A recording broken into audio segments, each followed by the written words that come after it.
Non-intervention in internal affairs. Internal intervention in internal affairs. Interfere in the internal affairs of other states.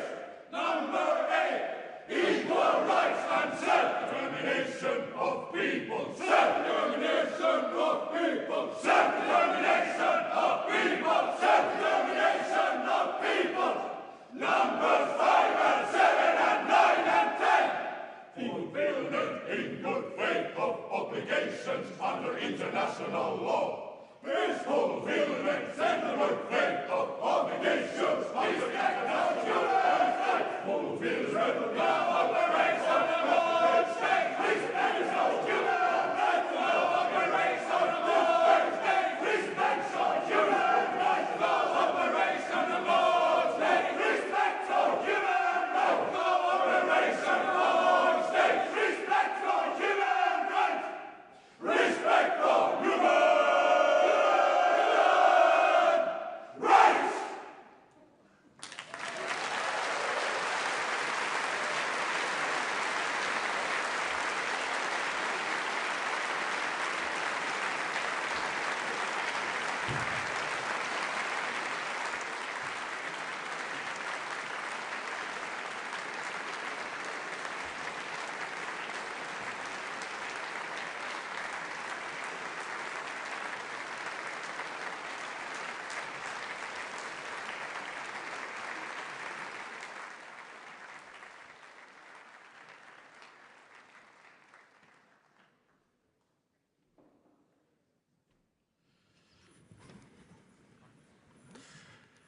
A warm thank you to the choir Mieskuoro Huutajat, which in Finnish means, unsurprisingly, the screaming men's choir. And now that we have your undivided attention, it is time to move on with the program. As we are marking the 50th anniversary of the Helsinki Final Act, signed in this very hall in 1975, one of the aims of this conference is to send a loud and clear message about the full respect of the principles of the Helsinki Final Act. I guess we can say, consider it done. Without further ado, I welcome to the stage the OSCE Chairperson in Office, Minister for Foreign Affairs of Finland, Ms. Elina Valtonen, to give her opening remarks as the host of this conference. Minister, the floor is yours.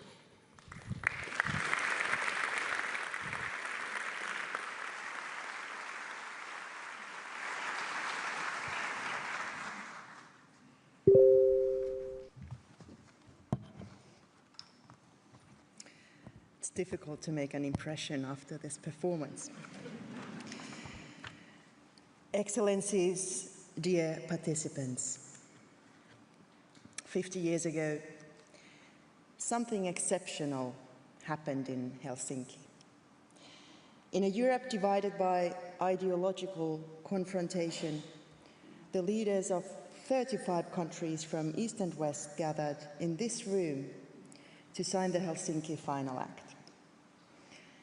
This landmark document laid down 10 principles committing us all to respect the inviolability of borders, to resolve disputes peacefully, and to guarantee fundamental human rights to our citizens.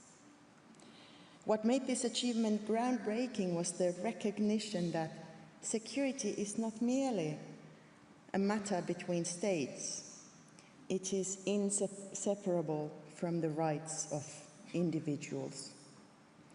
The Final Act redefined security, expanding it beyond military considerations to encompass human rights, economic cooperation, and environmental protection.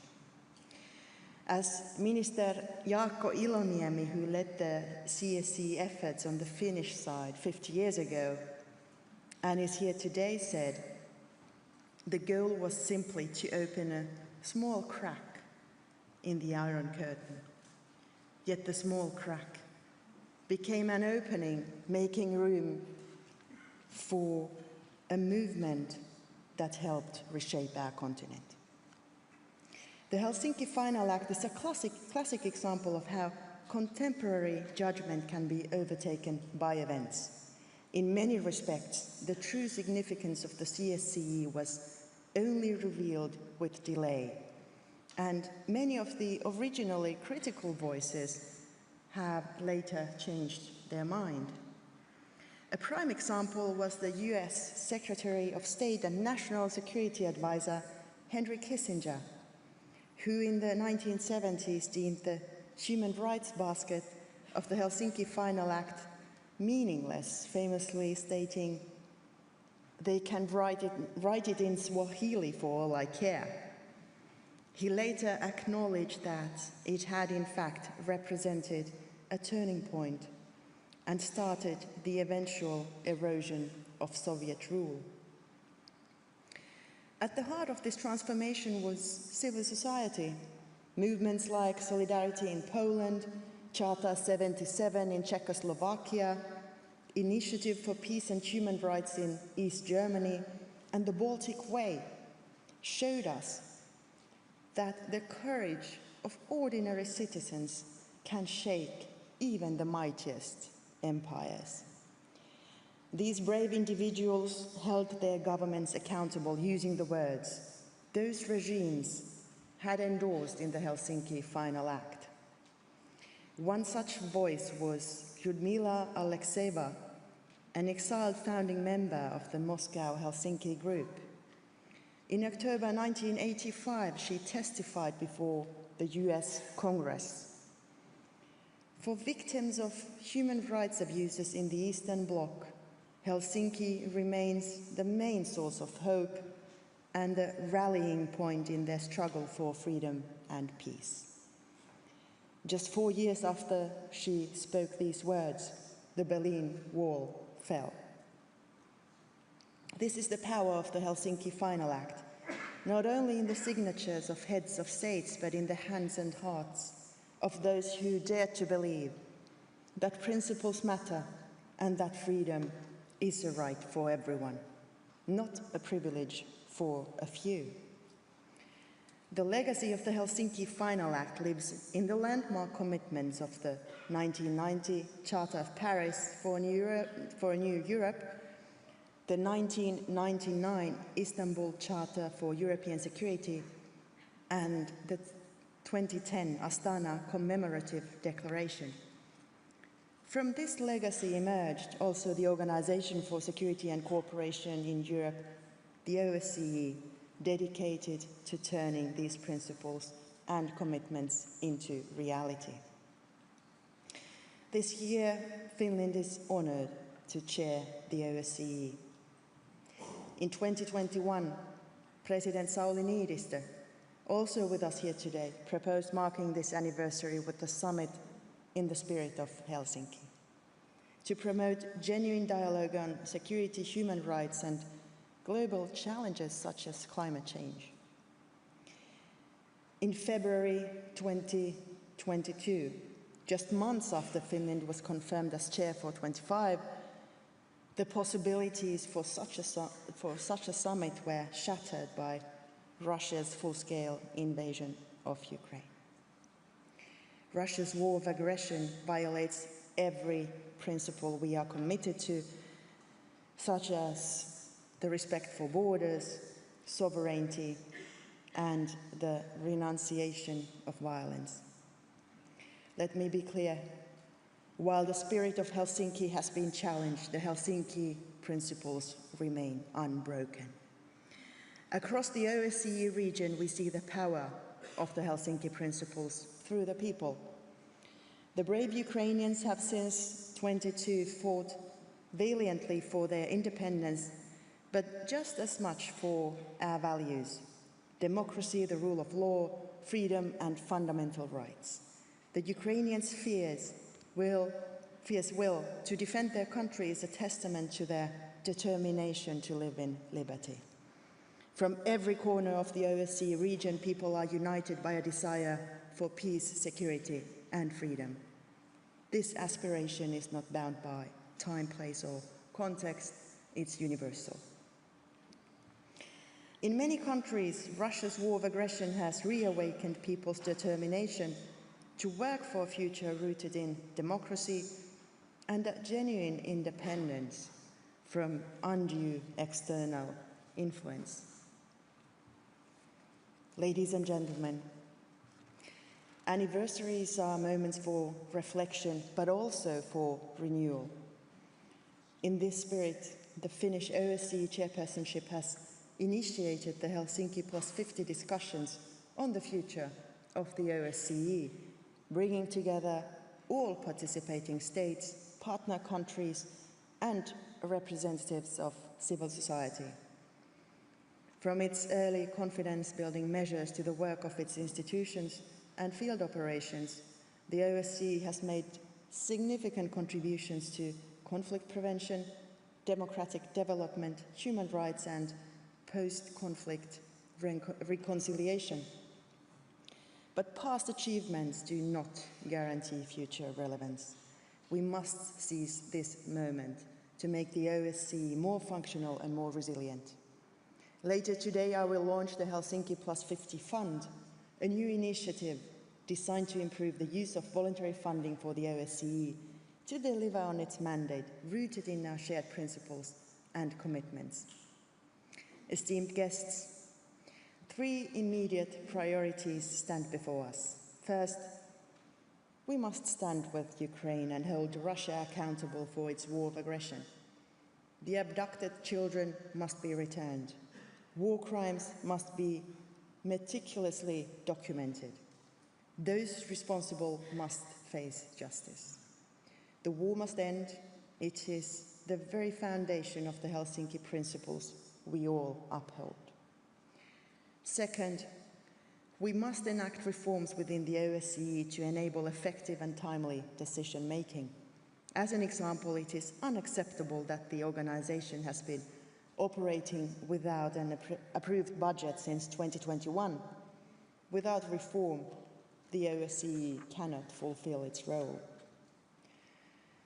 Third, we must uphold the core of this organization: shared commitments, open dialogue, and the voice of civil society, the lifeblood of democracy. Authoritarian regimes fear this voice, which is why they silence the media, dismantle institutions, and repress activists. When freedoms fade, so does human rights, democracy, and the rule of law.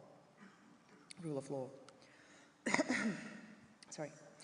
Supporting civil society is the foundation of the OSCE. I call on all participating states to respect this principle.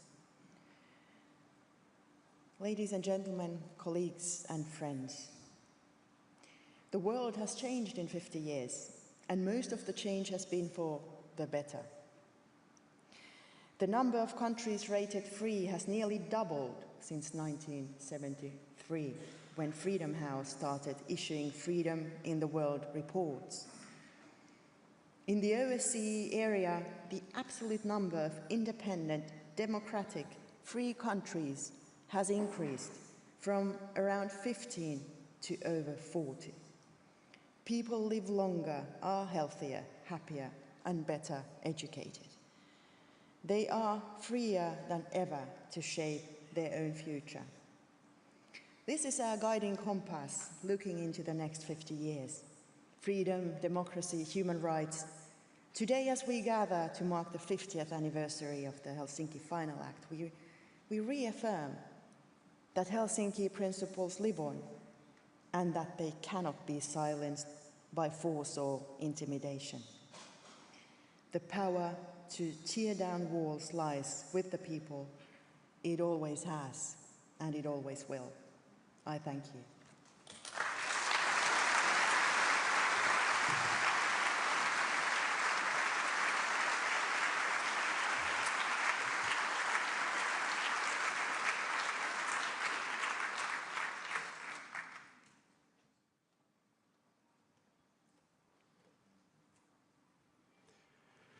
Thank you, Minister Valtonen, for this very inspiring speech. We now move on to the high-level keynotes. It is my honor to welcome to the stage the President of the Republic of Finland, Mr. Alexander Stubb. Mr. President, the floor is yours.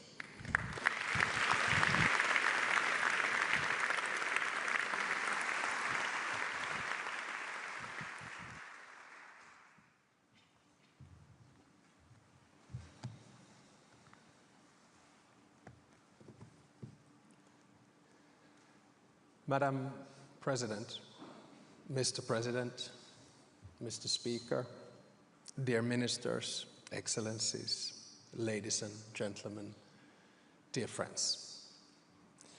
In 2021, my predecessor, President Sauli Niinistö, proposed the idea of organizing a conference to commemorate the 50th anniversary of the Helsinki Final Act and the Conference on Security and Cooperation in Europe. The objective was to honor the spirit of Helsinki and to see how current and future security discussions would benefit from its legacy. 4 years ago, our understanding of the world was quite different from what it is today. Tension was already building. A growing number of world leaders seemed to be relying increasingly on power and coercion to achieve their aims, showing less and less respect for common rules and dialogue. Still, no one could have imagined that a European country would attack its neighbor without any provocation and start a full-scale war in the very heart of Europe. We could not have believed that a European country would try to expand its borders and take decisions on behalf of another country through the use of force. But then again, let's be honest with ourselves. Russia began this pattern already in August 2008 when it attacked Georgia. I witnessed it personally when helping to broker the ceasefire in my capacity as foreign minister and chairman of the OSCE at the time. The 24th of February 2022 marks a turning point in world history. We are living the 1918, 1945, and 1989 moment of our generation. We do not know where exactly the world is going, but we know that it's changing. There is no going back. Europe has changed as well. Permanently, I would argue. Establishing any form of relations between Russia and the rest of Europe will only be possible after we have achieved a just and lasting peace in Ukraine. However, those new relations will look very different from the relations that existed before Russia started its war of aggression against Ukraine. We cannot turn back the tide of history. Russia violated the basic principles of international law. The role of the OSCE and its predecessor, the CSCE, in shaping European security is closely linked to modern European history. The conference is held here in Finland in 1975, 1992, and now in 2025 reflect different historical moments and their special characteristics. In 1975, in the Helsinki Conference, we found a new way of building post-war Europe together. The foundations for peace, the UN and the post-war world order had been laid already in Yalta in 1945. However, Yalta was based on the idea of winners and losers and spheres of interests of major powers. The Helsinki Final Act, on the other hand, was not about winners, losers, or the use of force. Instead, cooperation was to be built upon common principles, dialogue, and mutual respect. This is the essence of the spirit of Helsinki. We agreed on simple principles that we promised to follow, and I will read them, not shout them out. They included, among others, sovereign equality, respect for the rights inherent in sovereignty, the territorial integrity of states, the inviolability of frontiers, and the peaceful settlement of disputes. We agreed not to regard the future of Europe from the perspective of states only. Instead, we placed citizens, peoples, and universal human rights in the center. To make sure that the principles would hold, civil society in various countries started to get organized. They wanted to hold leaders accountable on the promises they made and build on competencies needed to guarantee those rights. In 1992, world leaders convened here in Helsinki again. And as a little anecdote, the Secretary General of that conference was Aleksi Härkönen. He was a diplomat in Washington at the time and was sent to organize things here. I had the privilege as a trainee to sit in his office in Washington, D.C. while he was absent. In 1992, of course, the Cold War was over. Capitalism had defeated communism. Freedom had defeated control. Democracy had defeated autocracy. Foundations were laid for a new institution, the OSCE, that would enable a more systematic promotion of common principles. The peaceful settlement of disputes emerged as one of the main tasks of the organization. The OSCE was given an important role as a platform for conflict prevention and resolution. After the Cold War, the OSCE put human security at the center of its actions. Security was interpreted broadly, with citizens and their rights at its core. The OSCE and its autonomous institutions achieved remarkable success in protecting minority rights, safeguarding media freedom, developing good governance, and defending the rule of law. Today, in 2025, these achievements, the jointly agreed principles, the comprehensive approach to security, and the ability to resolve conflicts peacefully, are under serious threat. At the same time, they're more important than ever before.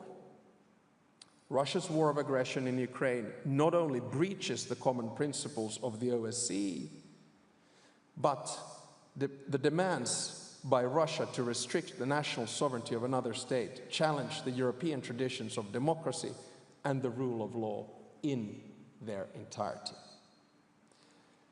Returning to a world order in which spheres of interest dominate would lead to a situation in which the citizens of independent, democratic states would not decide on their own affairs.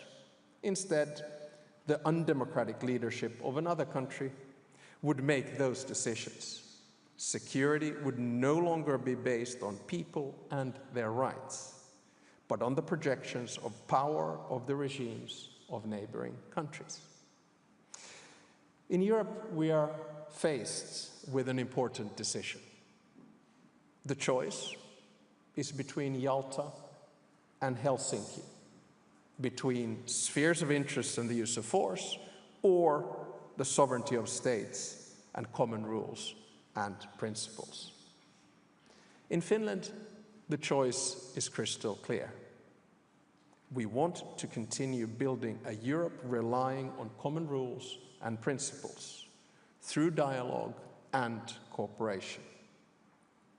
We also have to walk the talk and take action. In Europe, we must defend these principles in everything we do. Breaches of common principles must not be tolerated, and aggression must be responded to. At the same time, we must ensure that the response to aggression does not violate the principles even further. Threats to democracy must not be countered with undemocratic means. The rules-based multilateral order is challenged globally as well. An increasing number of world leaders want to manage their affairs bilaterally and through ad hoc minilateral arrangements, transactionally. The threshold for the use of force has become lower, and the line between war and peace has become increasingly blurred. The civilians in Gaza, Sudan, and many other places are paying too high a price for this breakdown in the rules-based world order. We must also defend the multilateral order and established rules and principles globally, not only here in Europe. Even though the Helsinki Final Act was signed by states, perhaps its most significant achievements were gained through people and their cooperation. An increased understanding of fundamental human rights, and a willingness to build dialogue with people on the other side of the Iron Curtain, were the key contributors to the Cold War ending peacefully. I believe that now and in the future, people, cooperation, and dialogue will continue to lie at the core of European security. This conference and the extensive representation from different NGOs whom I have met today and will continue to meet, reflect the commitment of Finland to develop European security at various levels.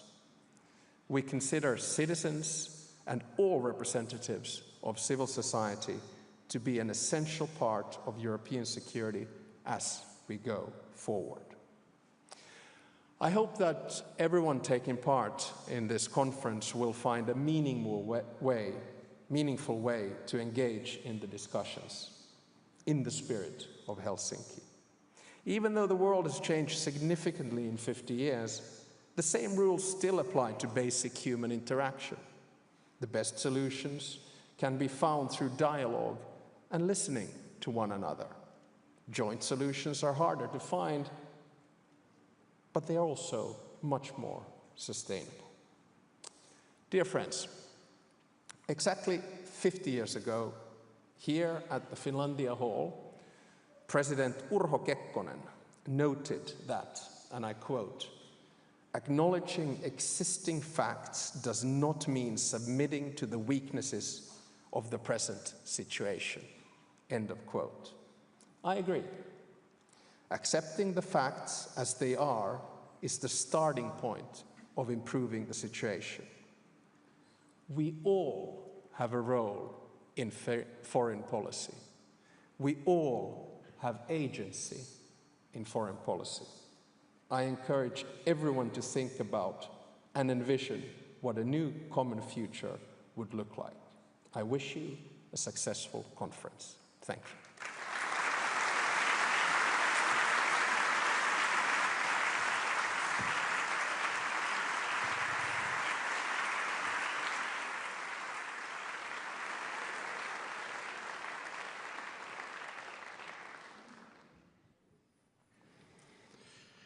Thank you, Mr. President. Next, it is my great pleasure to welcome our next keynote speaker, the President of Ukraine, Mr. Volodymyr Zelensky. He will be addressing us online through a video connection, and as you know how video connections are, we need to give it a little time. So let's give a moment to establish the connection before we start listening to the President. Okay, Mr. President, the floor is yours.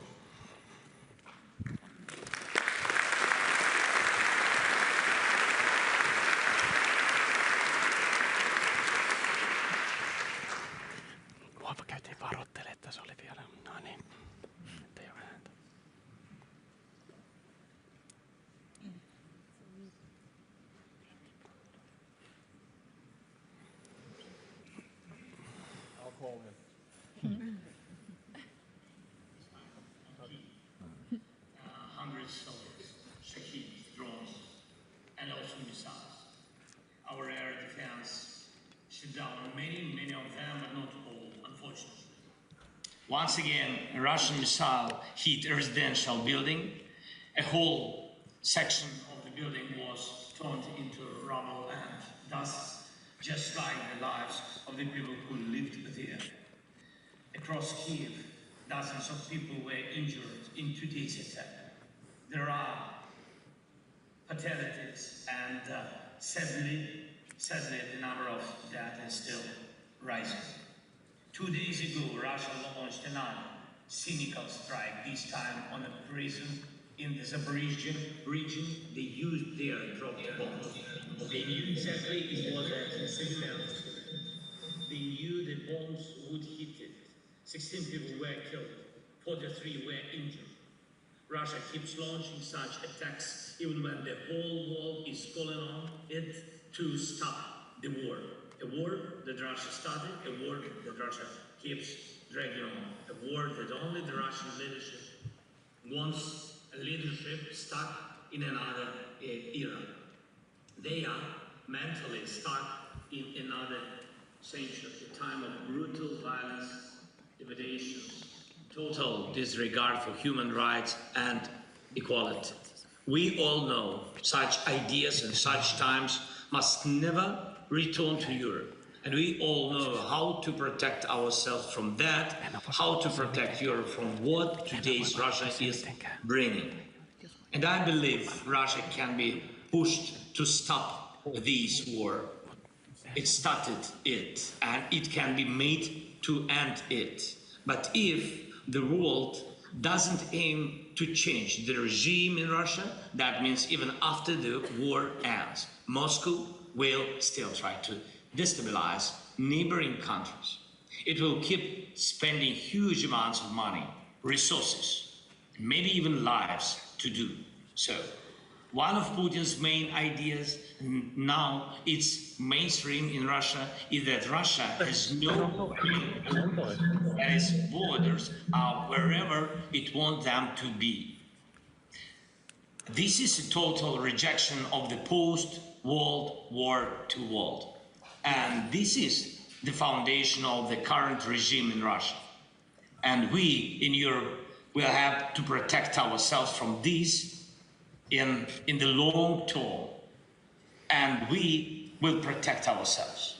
And yes, Russia has seized a vast amount of land, not just recently, but over centuries of imperial expansion and aggression. But its real potential is far smaller than Europe's. Russia's technologies are worse. And most importantly, unlike Europe, Russia offers no way of life that people want to follow. That's why it will lose.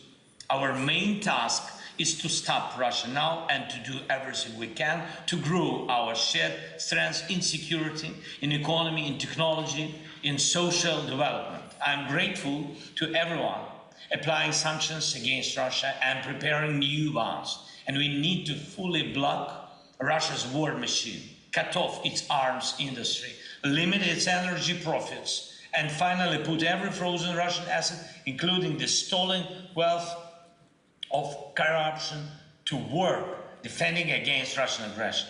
It's time to confiscate Russian assets, not just freeze them, confiscate them and use them to serve peace, not war. I want to thank President Stubb for standing with Ukraine, for supporting our people, and for helping build a connection with President Trump. President Trump is truly interested in ending the war, and we have to do everything we can to make sure the United States and Europe act together for security. I thank all European leaders, every country that helps our defense, our air shield, our resilience. Ukrainians have been through a lot because we stand together with everyone who values life. And I'm sure the day will come when Ukraine will live in real peace, a time when we will not wake up every night to air raid sirens, a time when we restore safety and constitutional order in the territory that are currently occupied, a time when Russia will be forced to recognize its real borders. That time will come because Europe stays united. Ukraine is not alone, America is helping, and the world chooses life, not war. If we look back at the choice made in Helsinki 50 years ago, it was also a choice for life, not war. Thank you for your support. Please keep putting pressure on Russia for the sake of peace and invest in your own security. Slava Ukraini! Thank you.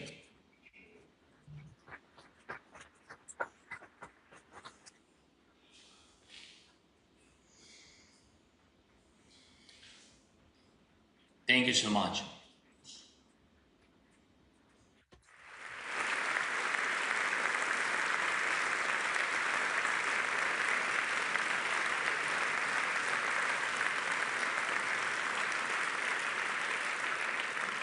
Thank you, President Zelensky, for these heartfelt words. And now our next keynote speaker is United Nations Secretary General Antonio Guterres, who is delivering his speech via a video message.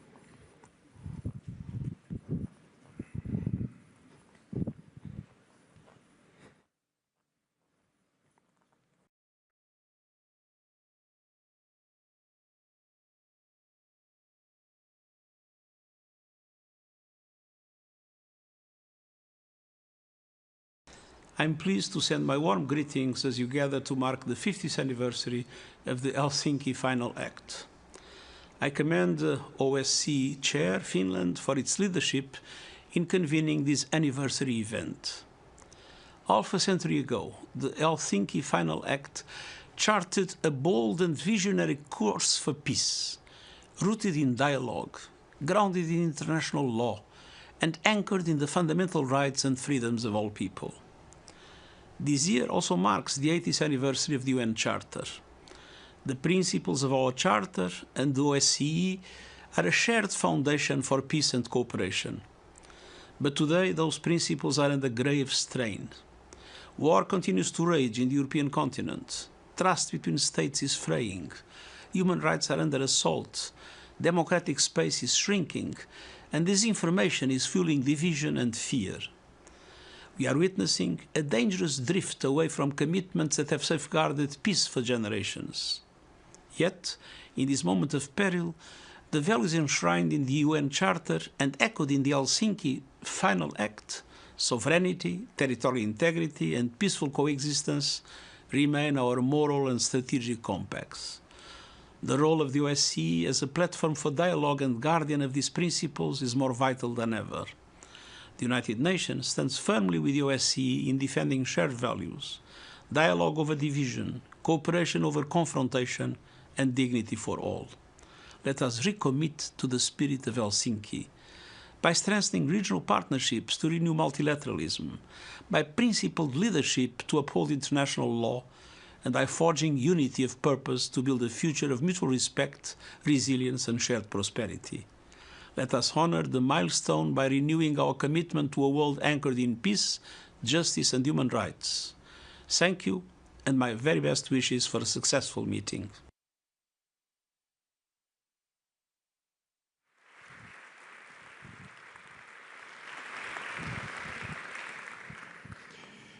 Thank you, Secretary General Guterres. Now I welcome to the stage our next speaker, OSCE Secretary General, Ambassador Feridun Sinirlioğlu. Please, Secretary General, the floor is yours.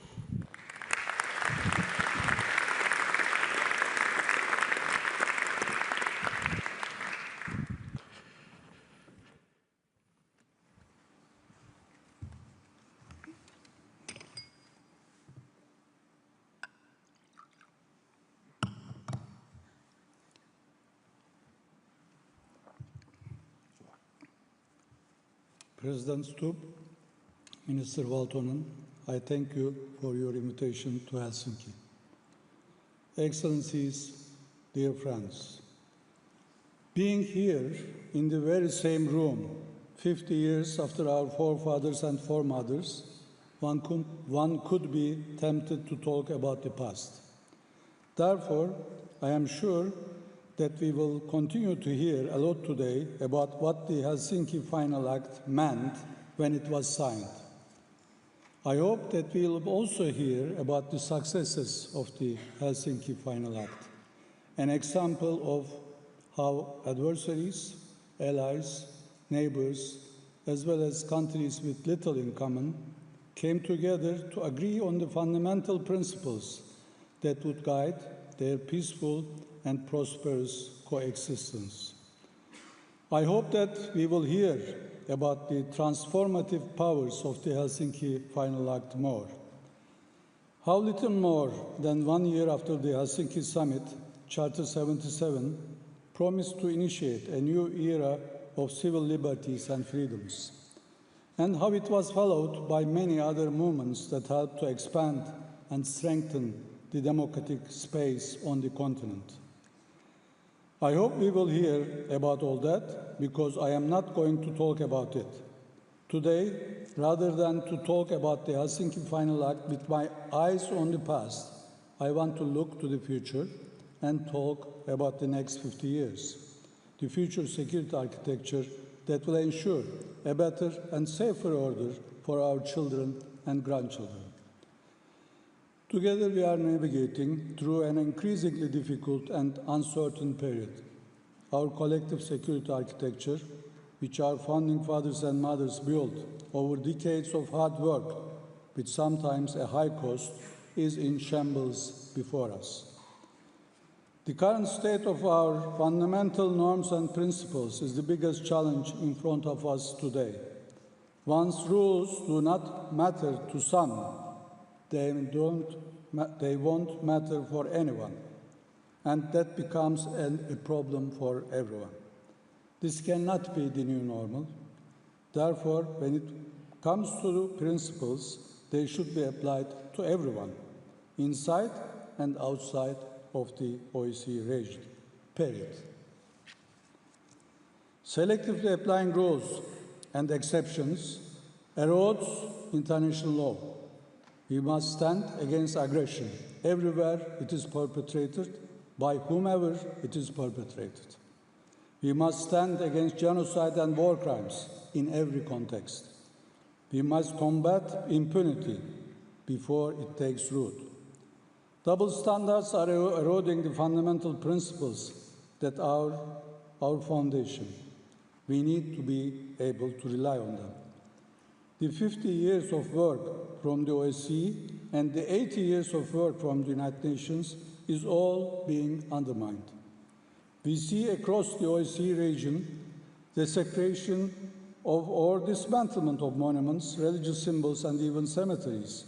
If we want to build solid foundations for the next 50 years of peaceful coexistence, history needs to be learned, not rewritten.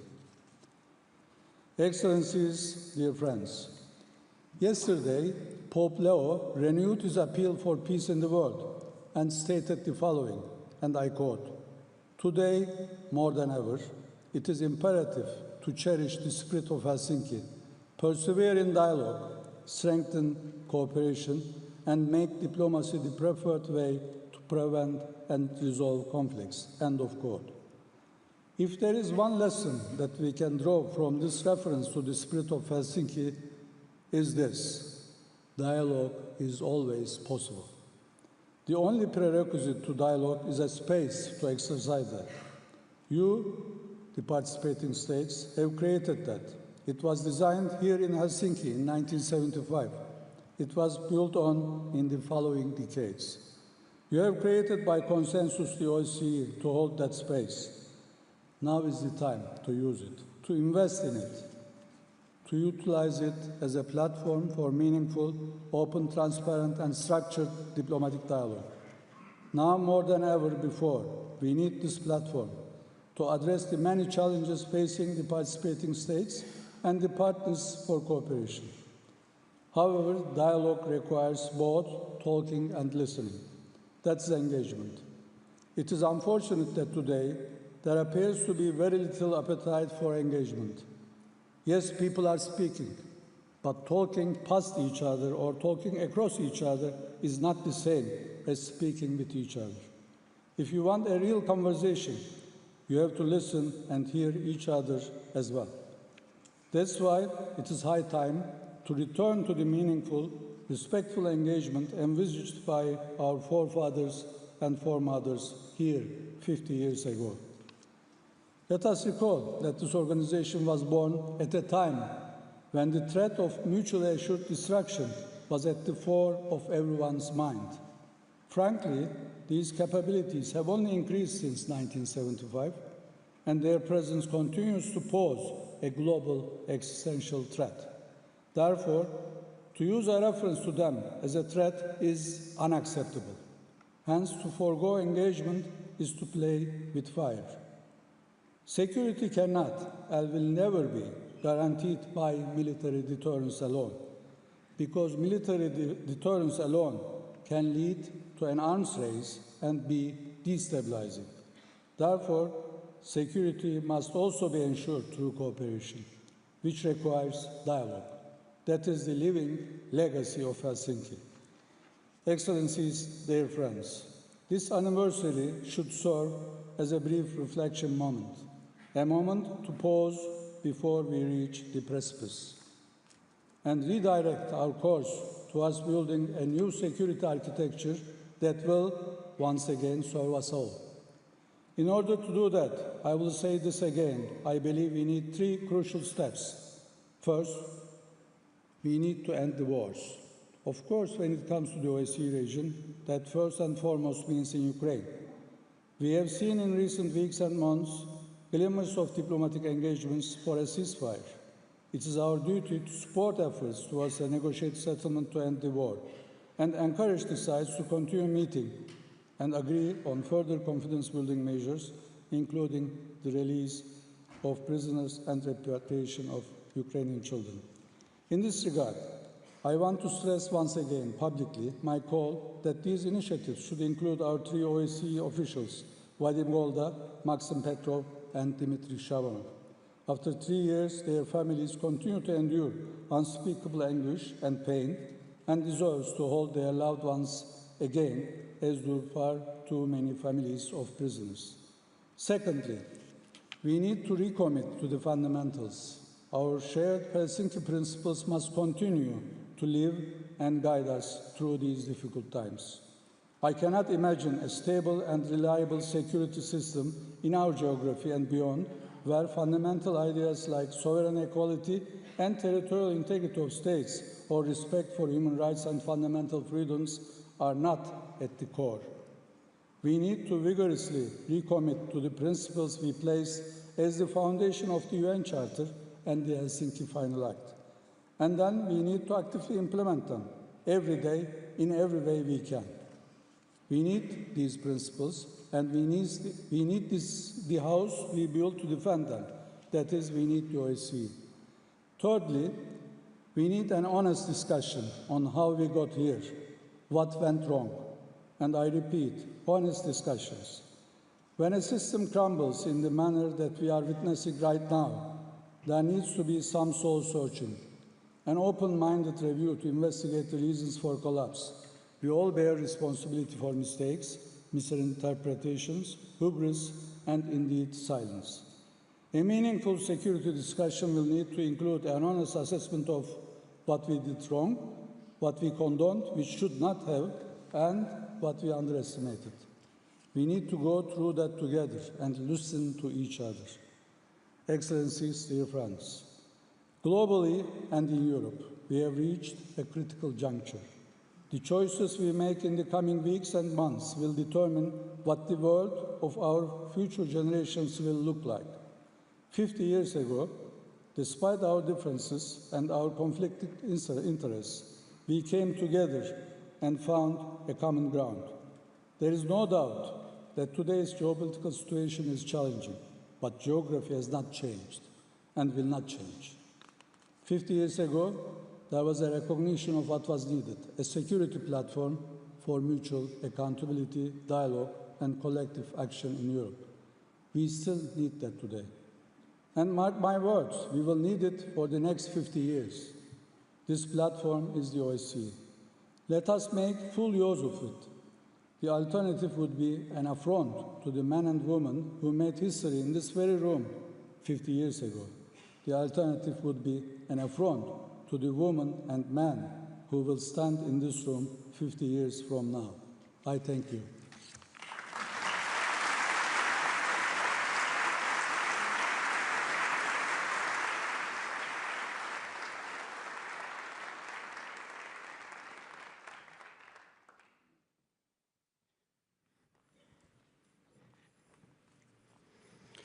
Thank you, Secretary General. Our next speaker is United Nations High Commissioner for Human Rights, Mr. Volker Türk. Mr. Türk, welcome to the stage.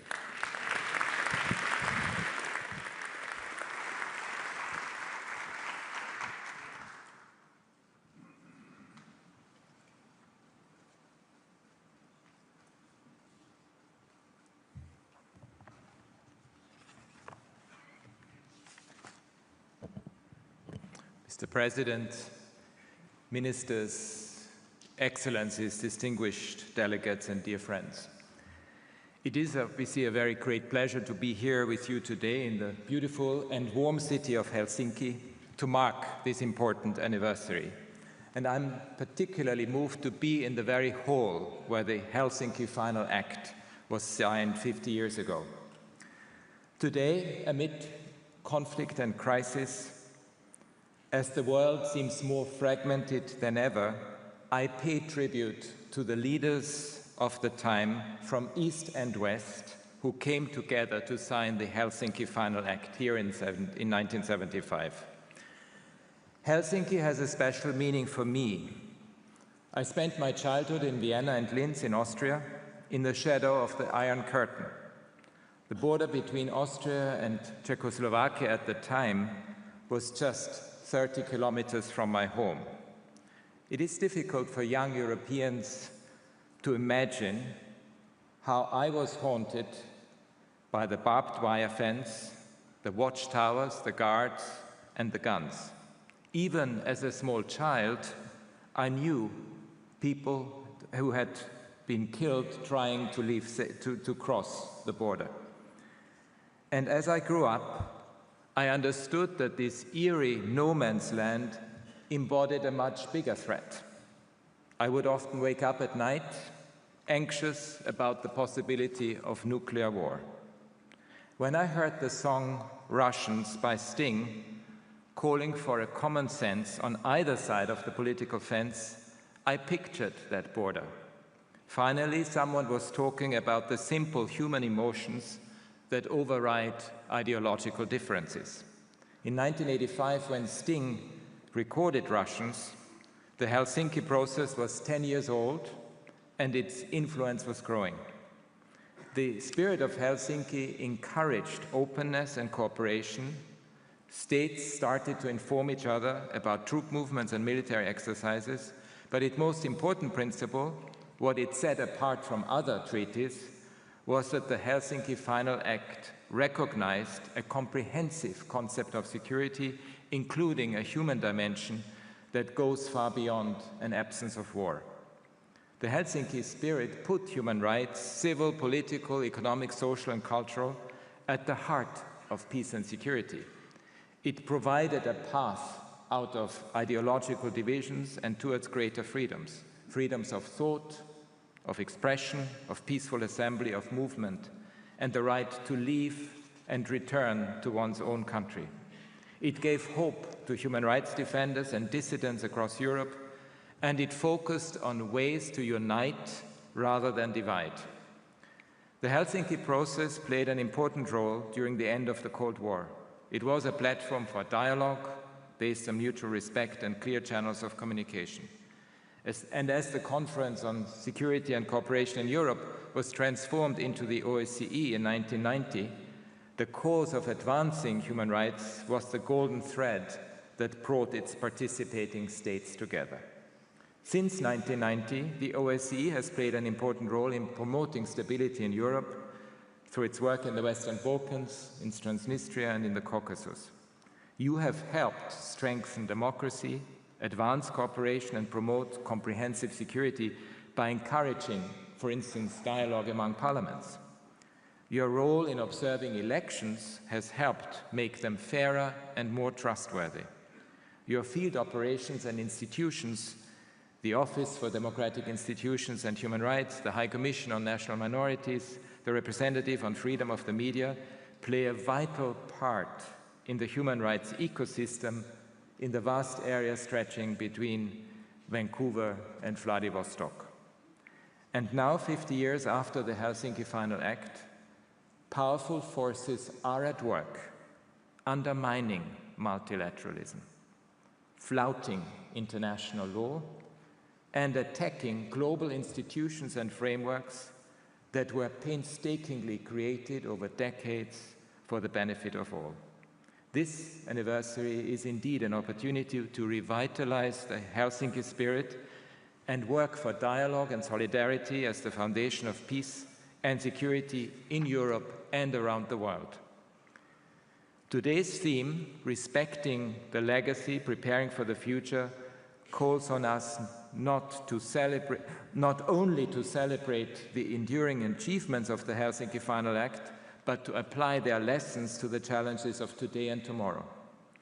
My office and the OSCE have a very strong partnership through regular meetings and consultations. We share profound concerns around issues from conflict prevention to media freedom, gender equality, human trafficking, freedom of expression, the human rights impact of the climate crisis, and the protection of the rights of minorities. The human rights at the heart of the Helsinki process are a roadmap and a compass to rebuild trust and guide us towards solutions. Human rights are a factor of stability and resilience, and I welcome Finland's emphasis on resilience during its chairpersonship of the OSCE. In our turbulent times, amid levels of uncertainty and volatility, human rights are the voice of reason and compassion. They counterbalance the empty salutary of some of today's leaders and constrain the abuse of power. Human rights give us the self-confidence to confront prejudice and to right historic wrongs. And they are a tool for systemic, sustained change that benefits everyone. And I see three areas for our joint focus in the coming years. First, respect for human rights helps to prevent conflict and mitigate its impact on civilians. The root causes of conflict often lie in inequalities and human rights violations and are fueled by dehumanization, discrimination, shrinking civic space, and the targeting of minorities. We see these dynamics today in Gaza, in Sudan, and elsewhere. We need to invest much more at the national and global levels in heeding early warnings and in building peace by investing in dialogue and confidence-building measures. Human rights also show the way out of conflict by insisting on accountability, by putting people at the center of mediation and peace-building. My office is working for these goals around the world. Our work raises the alarm bells, helps to prevent abuses and violations, and documents them when they take place. And I would like to give you two examples. In Ukraine, we have detailed the appalling cost of Russia's full-scale invasion, which has escalated this year with a serious increase in civilian casualties, as we have just heard also from the President. My office has verified repeated patterns of torture and the cruel and inhuman treatment of Ukrainian prisoners in Russian captivity. We also continue to report on Russia's illegal imposition of its governance system in the territory it occupies and on the climate of fear created by widespread human rights violations there. But I also want to mention the occupied Palestinian territory, where after the horrific 7 October attacks committed by Hamas and other Palestinian armed groups, our reporting has kept a spotlight on the huge number of civilians, deaths in the Israeli bombardments of Gaza, the repeated forced displacement, the unlawful restrictions imposed on the entry and distribution of humanitarian aid, the killings of people seeking food, and attacks and harassments of Palestinians by Israeli settlers and security forces in the occupied West Bank. It is clear that that war must also end, the hostages must be released, Israel must end its unlawful presence, and there must be accountability for all violations of international human rights and international humanitarian law. We are on the ground in many other situations. I've only mentioned two: Sudan, Myanmar, Haiti, and beyond.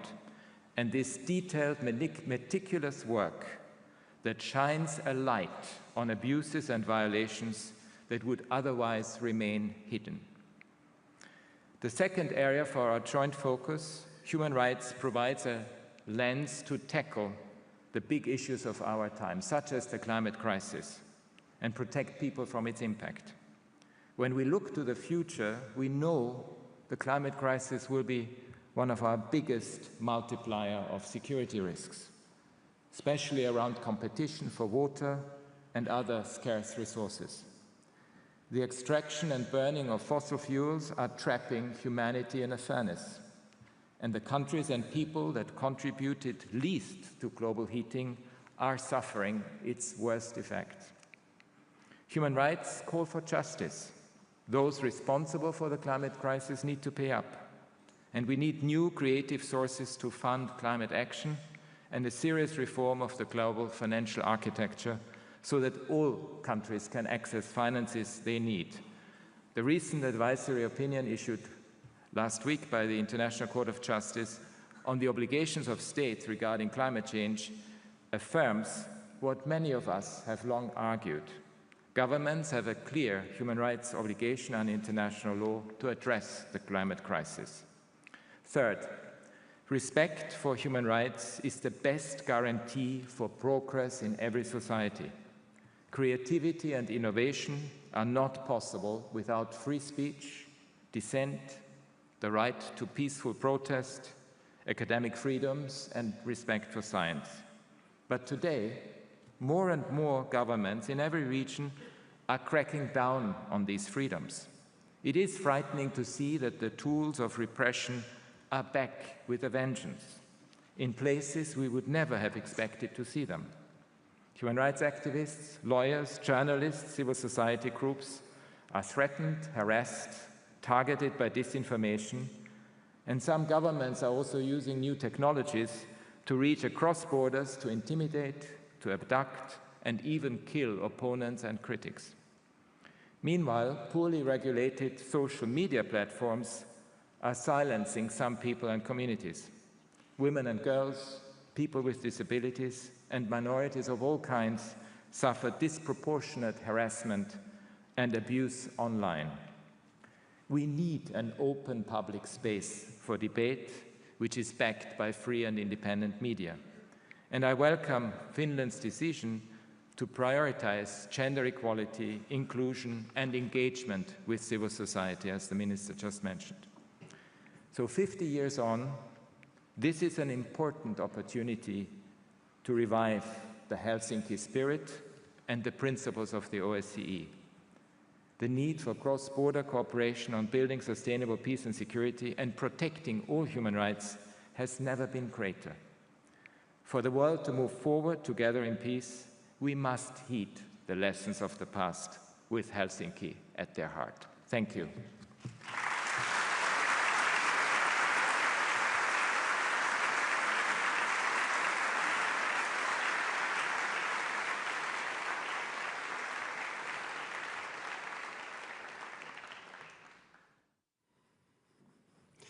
Thank you, High Commissioner, for your remarks. And now I'd like to welcome to the stage our next and last keynote speaker, Interim Executive Director of Human Rights Watch, Mr. Federico Borello. Mr. Borello, the floor is yours.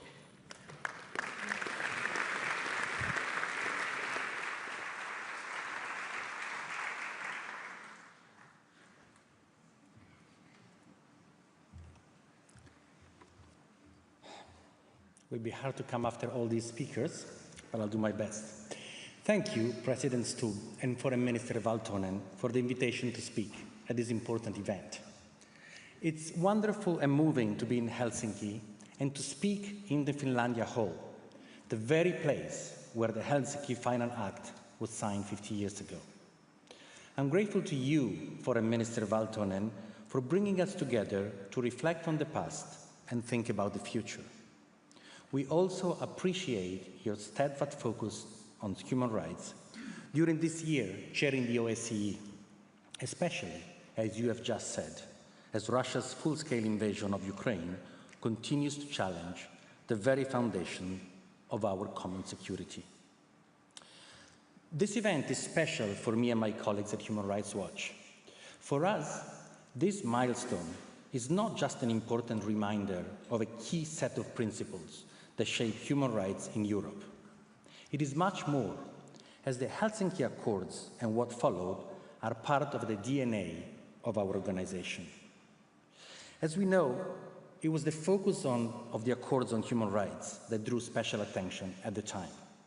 All participating states committed to, and I quote, respect human rights and fundamental freedoms, including the freedom of thought, conscience, religion, or belief for all.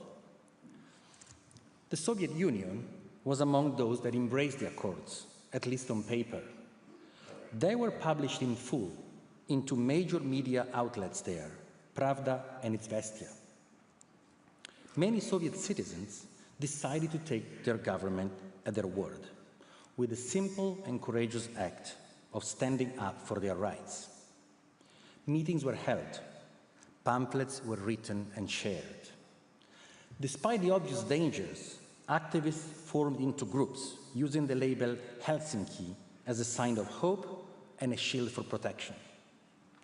The Moscow-Helsinki group, for instance, was formed only a few months after the signing in this hall, shortly followed by other Helsinki groups in Soviet Ukraine, Lithuania, and Georgia. Almost immediately, Soviet authorities started harassing and arresting group members, even driving them into exile. Thankfully, the actions of these courageous citizens did not go unnoticed.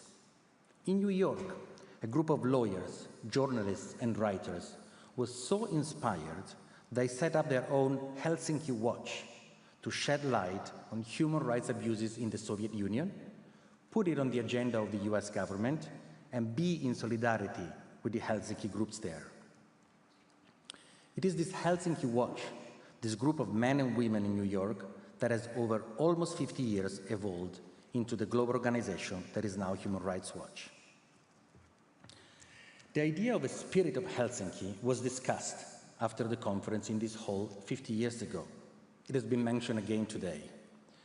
For me, the spirit of Helsinki means that the Accords are a guarantee of a right to speak the facts and uphold everyone's human rights, particularly when citizens are under pressure to do the opposite, to shut up and to not resist. So what does such an understanding mean in practice, today and in the future? For me, it underlines three things: the essential link between security and human rights, the universality of human rights, and the importance of the OSCE being a resilient organization able to help protect human rights in the future. First, there is no doubt about the seriousness of the security situation in Europe. As we have heard, Russia commits war crimes and other violations of the laws of war on a regular, almost daily basis in Ukraine. As the Finnish chairpersonship has emphasized, accountability for these crimes is vital to deter future aggression, to deliver justice for victims, and not least, to bolster international humanitarian norms for the security of all in the OSCE and beyond. The connection between security and human rights has many dimensions. Some OSCE participating states appear to be making concerning trade-offs, prioritizing security over human rights, and making deep cuts in social spending in order to increase military budgets. These are false dichotomies. As we know, the OSCE's concept of a human dimension of security depends on respect for human rights and the democratic institutions that protect them. In addition, at this time of heightened questions and tensions about the international political order, we need a renewed commitment to international norms and treaties, rather than a retreat from them. This includes safeguarding the standards adopted to prevent civilian suffering in war. We have followed with concern how 5 EU members, sadly including our host country Finland, are withdrawing from the landmark international treaty prohibiting anti-personnel landmines. While we understand the security concerns, walking away from the convention will put their own civilians and others at risk, and not just in times of war. And this is why we urge these governments to reconsider this step. Second, the focus of the Helsinki Accords on the universality of human rights. The rising human rights violations across the OSCE region are alarming.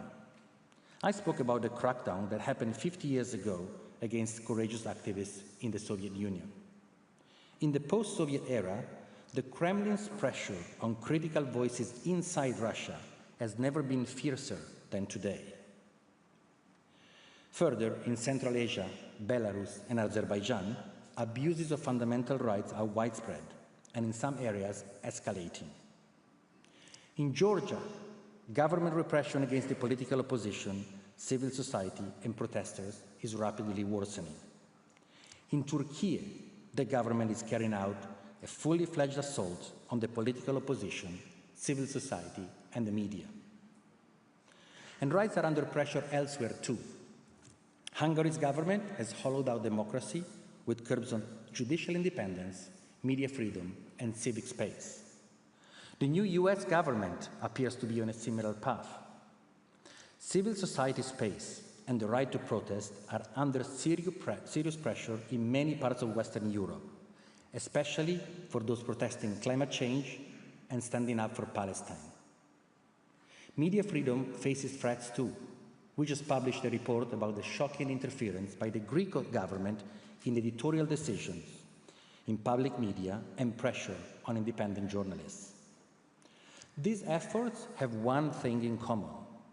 They chip away at checks and balances on executive power and in turn put human rights at risk. And they send a signal to other states that such actions are acceptable, maybe even the new norm. And that runs counter to the spirit of the Helsinki Final Act. Participant states need to act decisively to stop these abuses. As part of this, they need to focus on supporting civil society. This means opposing legislation such as foreign agents laws that stigmatize independent civil activism, protecting civil space and funding for civil society organizations, and valuing, not prosecuting, human rights defenders. In this context, we thank the Finnish government for announcing that supporting civil society is a focus of the new Helsinki Plus 50 fund being launched today. Third, we need a strong OSCE to reinforce human rights protection in our region. Participating states should be bold in using the tools at their disposal to bring human rights abusers to account and to signal that the accords on which this organization was built still apply to all.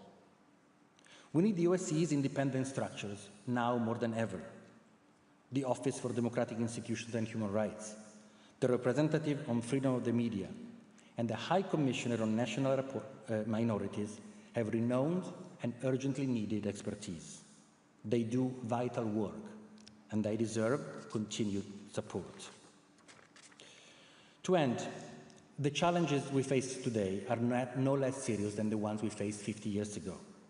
Let's use this occasion to pull together, to defend our rights and freedoms, to strengthen democratic institutions and norms, to be ambitious and rise to the challenge we have received from those who, in the spirit of Helsinki, responded bravely to the accords signed here 50 years ago. Thank you.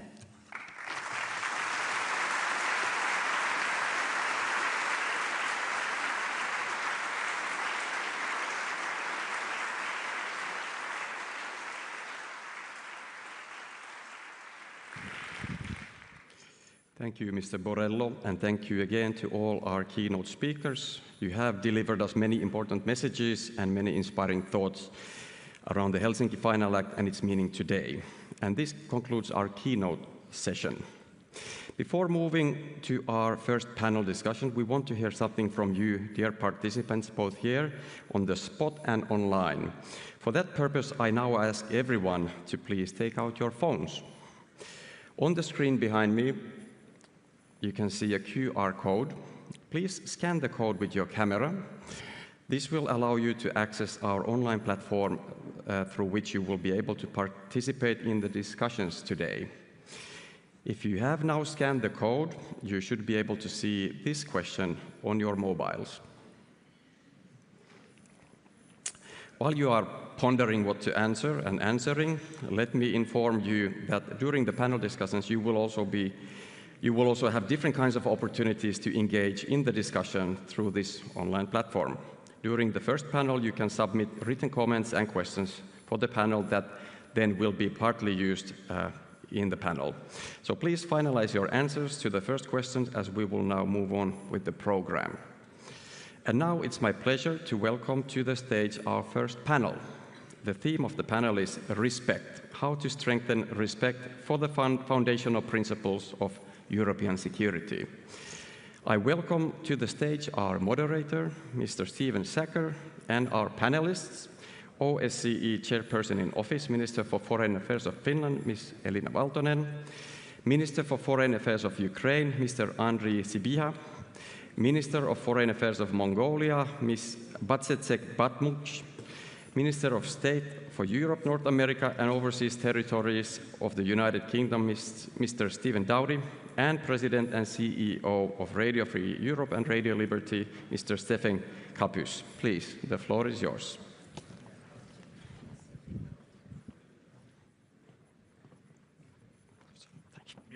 Thank you very much indeed. Good morning, Excellencies, ladies, gentlemen, friends. It is my honor and privilege to be with you today. Let me just briefly introduce myself. I am Steven Sacker.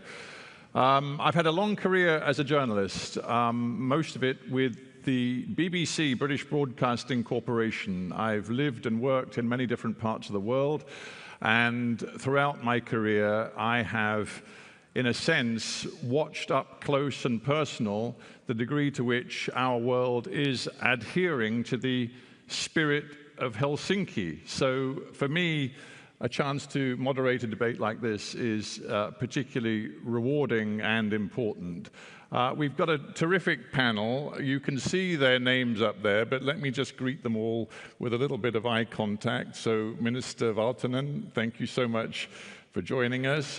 We also are joined, of course, by the Minister of Foreign Affairs for Ukraine, Mr. Sybiha, Andriy Sybiha. Thank you so much, Minister, for being here. We enjoyed the comments, very important words that we got live from Mr. Zelensky just a little earlier on. So we thank him too for being part of this morning's debate. Thank you so much to him. I'm really surprised you pronounced my surname, which is correct. Well, you don't need to introduce yourself. I tell you a little secret. On Hard Talk, when we were doing the interviews with officials and important people around the world, one of the most important questions I always ask the producer is how to pronounce the name. Because if you can't get the name right and show the respect at the very beginning, you have a problem. So I hope I can live up to my own words.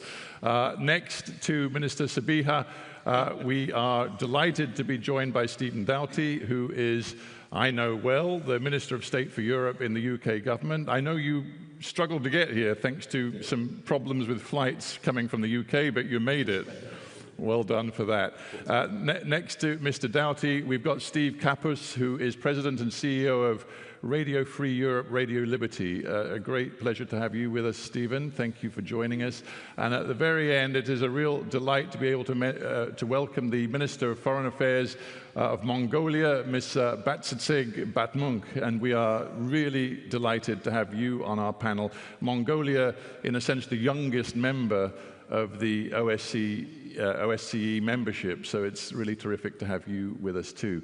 Thank you all for being with us. I should just say before we begin, as Mikko said, we want this to be interactive, so I'm going to kick off the debate, but using your QR code, you can supply questions to our panelists as well. Please use that facility because almost certainly your questions are going to be better than mine.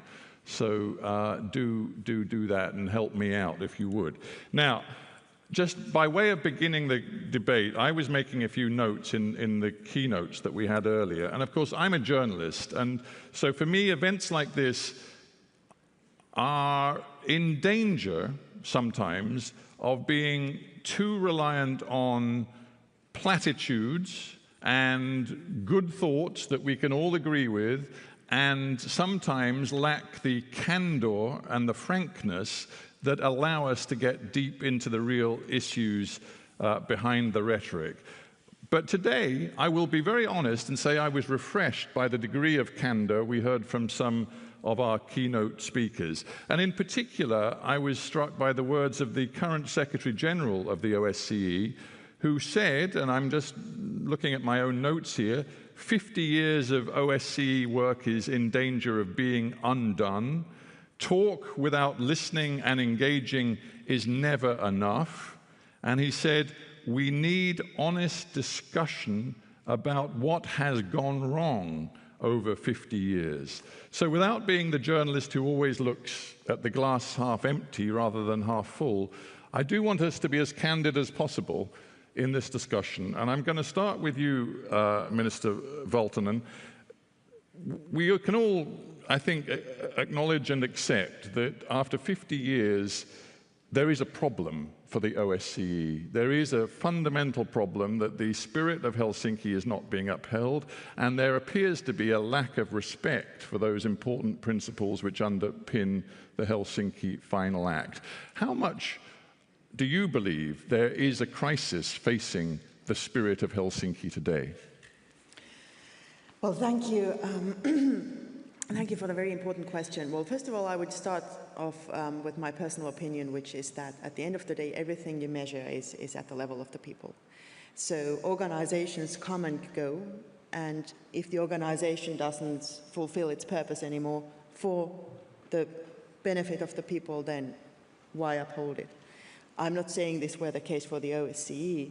The OSCE is not just upholding the principles, but also carrying out valuable tasks all over, which we can talk about later.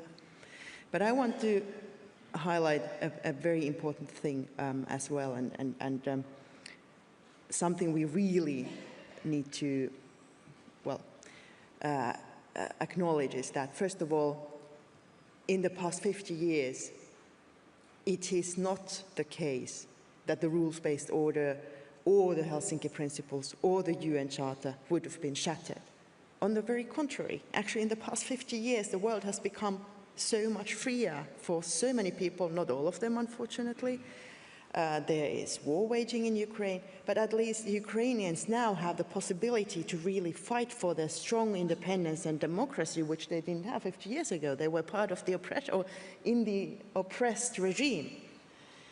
No question. I mean, if you don't mind me keeping it sort of snappy and relatively brief, I totally get that. But if we are talking about an arc or a trajectory, one could say that, you know, after 1975, there was an astounding success of spreading sort of the Helsinki principles, which undermined and then saw the collapse of the Soviet communist system. And through the period around 1989, through the 90s, into the early 2000s, one could argue that the Helsinki spirit was not just alive and well, but was really meaningful. But everybody we've heard from in the keynotes has acknowledged that profound things have happened since then, which seem to take that arc in a more negative direction. And obviously, you know, February of 2022 represents a huge turning point. So I think we have to be realistic and talk about where we are now and accept, do we not, that in recent years things have gone badly wrong. The war that Russia is waging against Ukraine is dead wrong. No question about it. But we should not take collective responsibility for somebody's wrong actions, because the Helsinki principles are fine and well. The Helsinki spirit is actually, you can sense it in so many capitals in the European neighborhood, in countries who perhaps are not yet in the European Union or in NATO, or perhaps don't even want to be, but they want to be genuine democracies. Their people want that. That's the Helsinki spirit, and it's alive and kicking. And if there's one country or perhaps another aiding with a full-scale invasion, then it's their fault. I think it's extremely important that we are blunt and honest about who has the responsibility, and also don't forget about the accountability for what is happening. Because it's been so many years, so many decades that the narrative went that, the West did all, and this, say NATO came too close to Russia. But NATO never threatened Russia. And, well, this is a little bit besides the point, but what I'm saying is, yes, we have to ponder what has happened, what we need to reform, how to look into the future, but at the same time, we also need to be able to say that it is not our collective responsibility that Russia has attacked another country. Indeed. Minister Sybiha, you've journeyed here from Kiev. You've obviously heard your president, Mr. Zelensky, address us earlier. Just a more general thought. We obviously, everybody in this room is mindful throughout the conversation of what is happening in your country today, but this debate has to be much broader than that. So I want you to be as broad as you can be. Coming from Kiev, but surveying Europe and the wider world, what is your perspective on the current state of respect for the principles that underpin the Helsinki Final Act? Ukrainian people, Ukrainians now are paying the highest price to protect these values, to protect Helsinki principles. We heard 20 minutes ago speech of my president. Unfortunately, President, we must start every speech with the words, today Kyiv was under the attack. Today Ukraine was heavily attacked. Today we have casualties. Today several or many civilians, children were killed. What does it mean? It also means that OSCE failed, even failed in providing, in keeping its mission, which was established 50 years ago. That's also, by the way, the response, Putin's response, and the way he celebrates 50 years of Helsinki Act by heavy bombing Ukraine. And every morning you start by calling to your relatives and families, are you okay? And what is also very symbolic, at the beginning of this week, Moscow mechanism was invoked to help to investigate Moscow crimes against war prisoners. So it's difficult even to imagine Moscow mechanism to help to investigate Moscow crimes. It means degradation of this country, and of course degradation of security in Europe. I want to stop you there and just very briefly ask you this.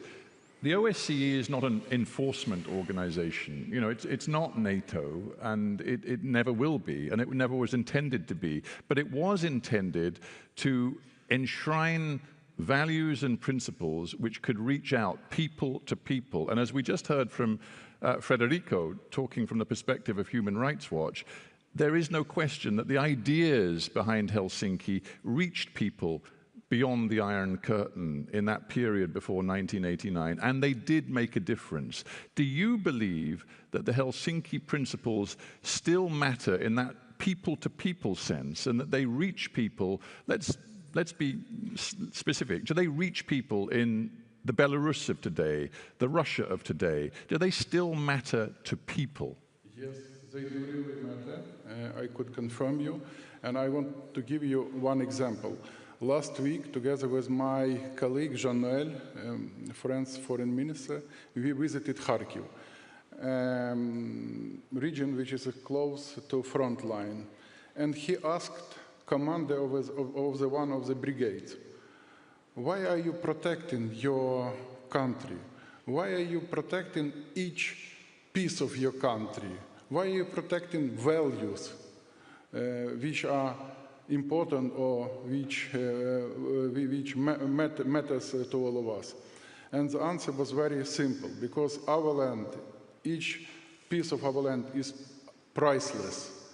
And we protect our values because these values are in our DNA. Because of this act, also, these values became a part of our DNA, I mean, in this region. So that's why it is really important. Maybe we need more enforcement tools in OSCE, maybe. Maybe we need to have this philosophy, SOC, to prevent conflicts.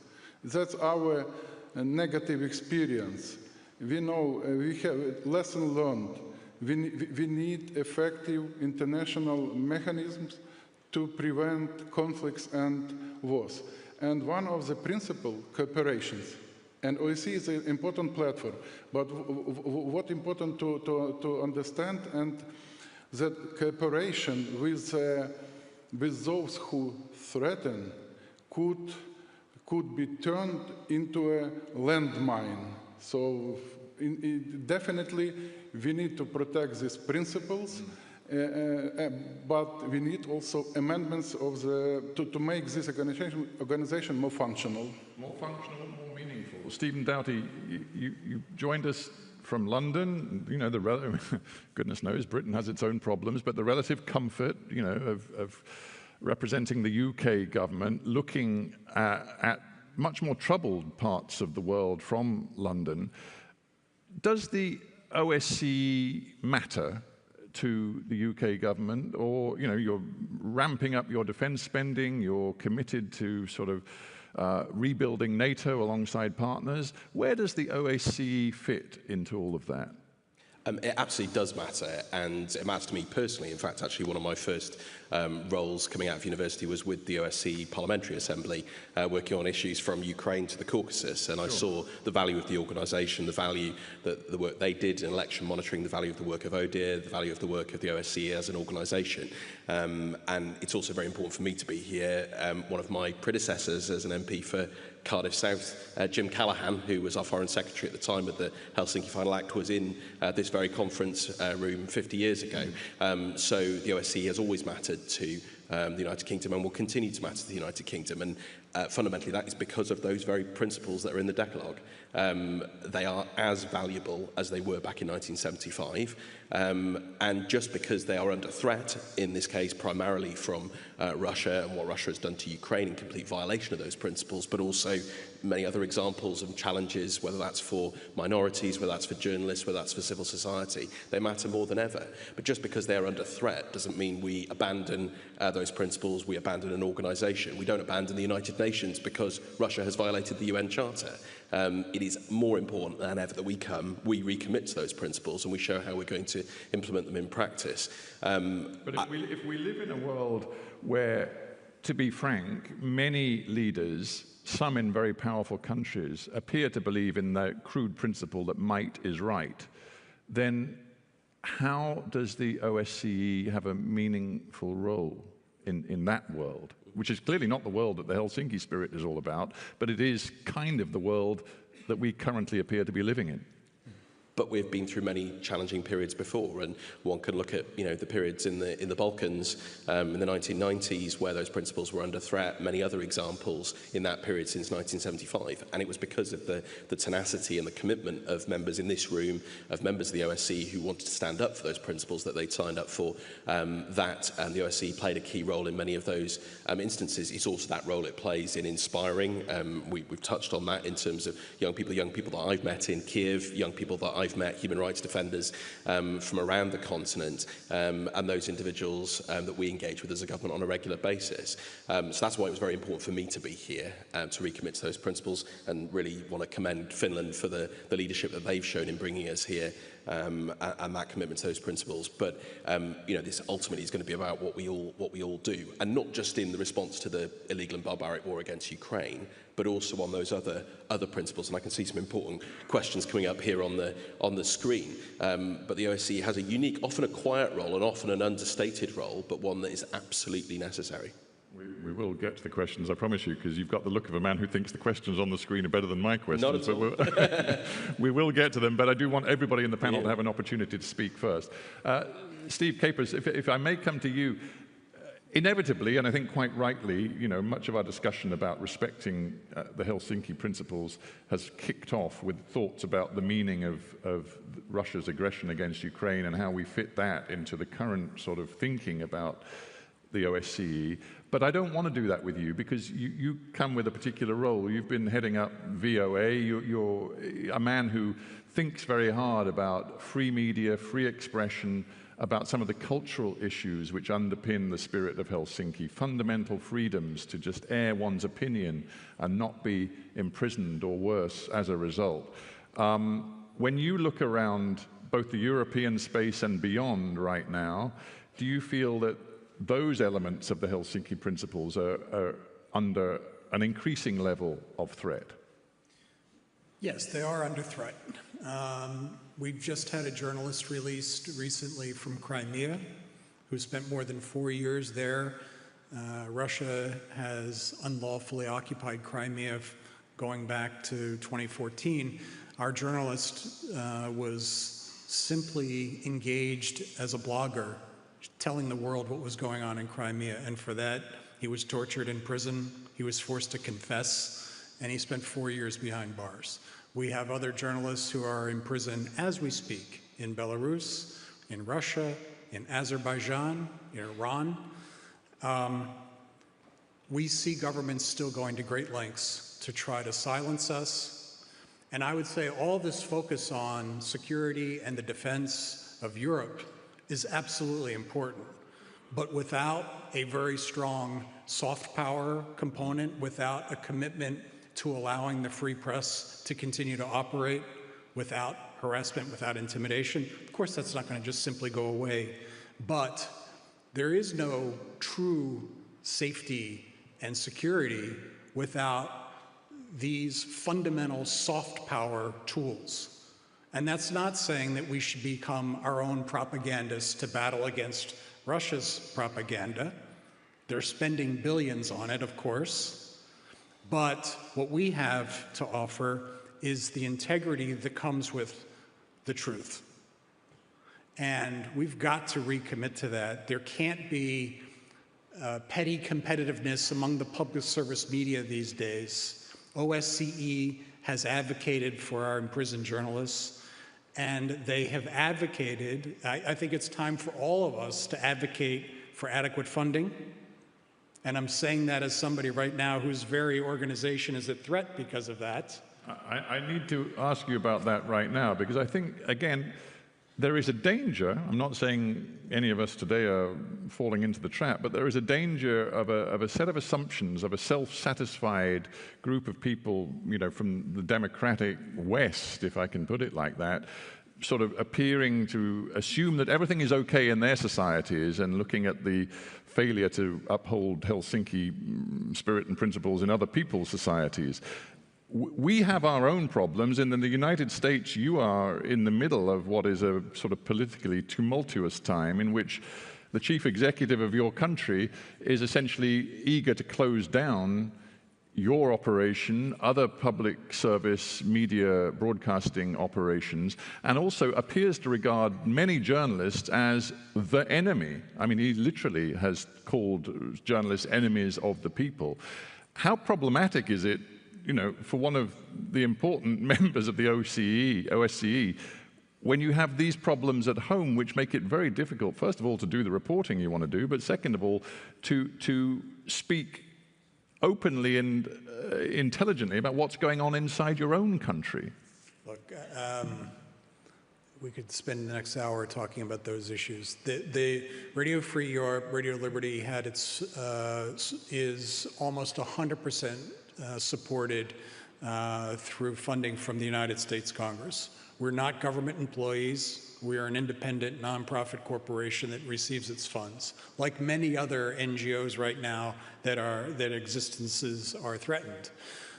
We've taken very strong actions in order to continue to survive. We've gone to court against the agency that has withheld our funds. I'm happy to say we continue to win.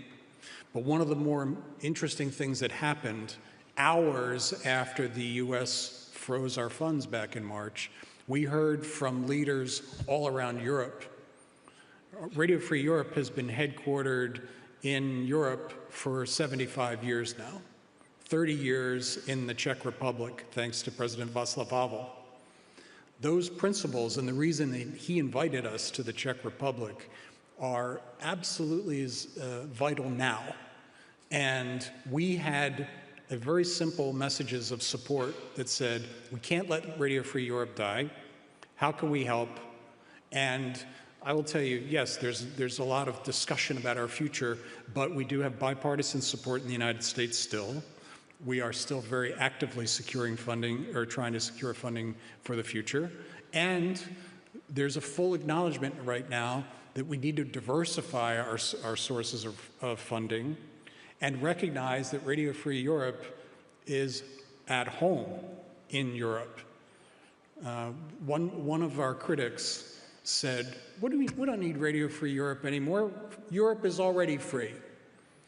Which my colleagues who are working right now on the front line side by side with the brave defenders in Ukraine had a good chuckle at that one.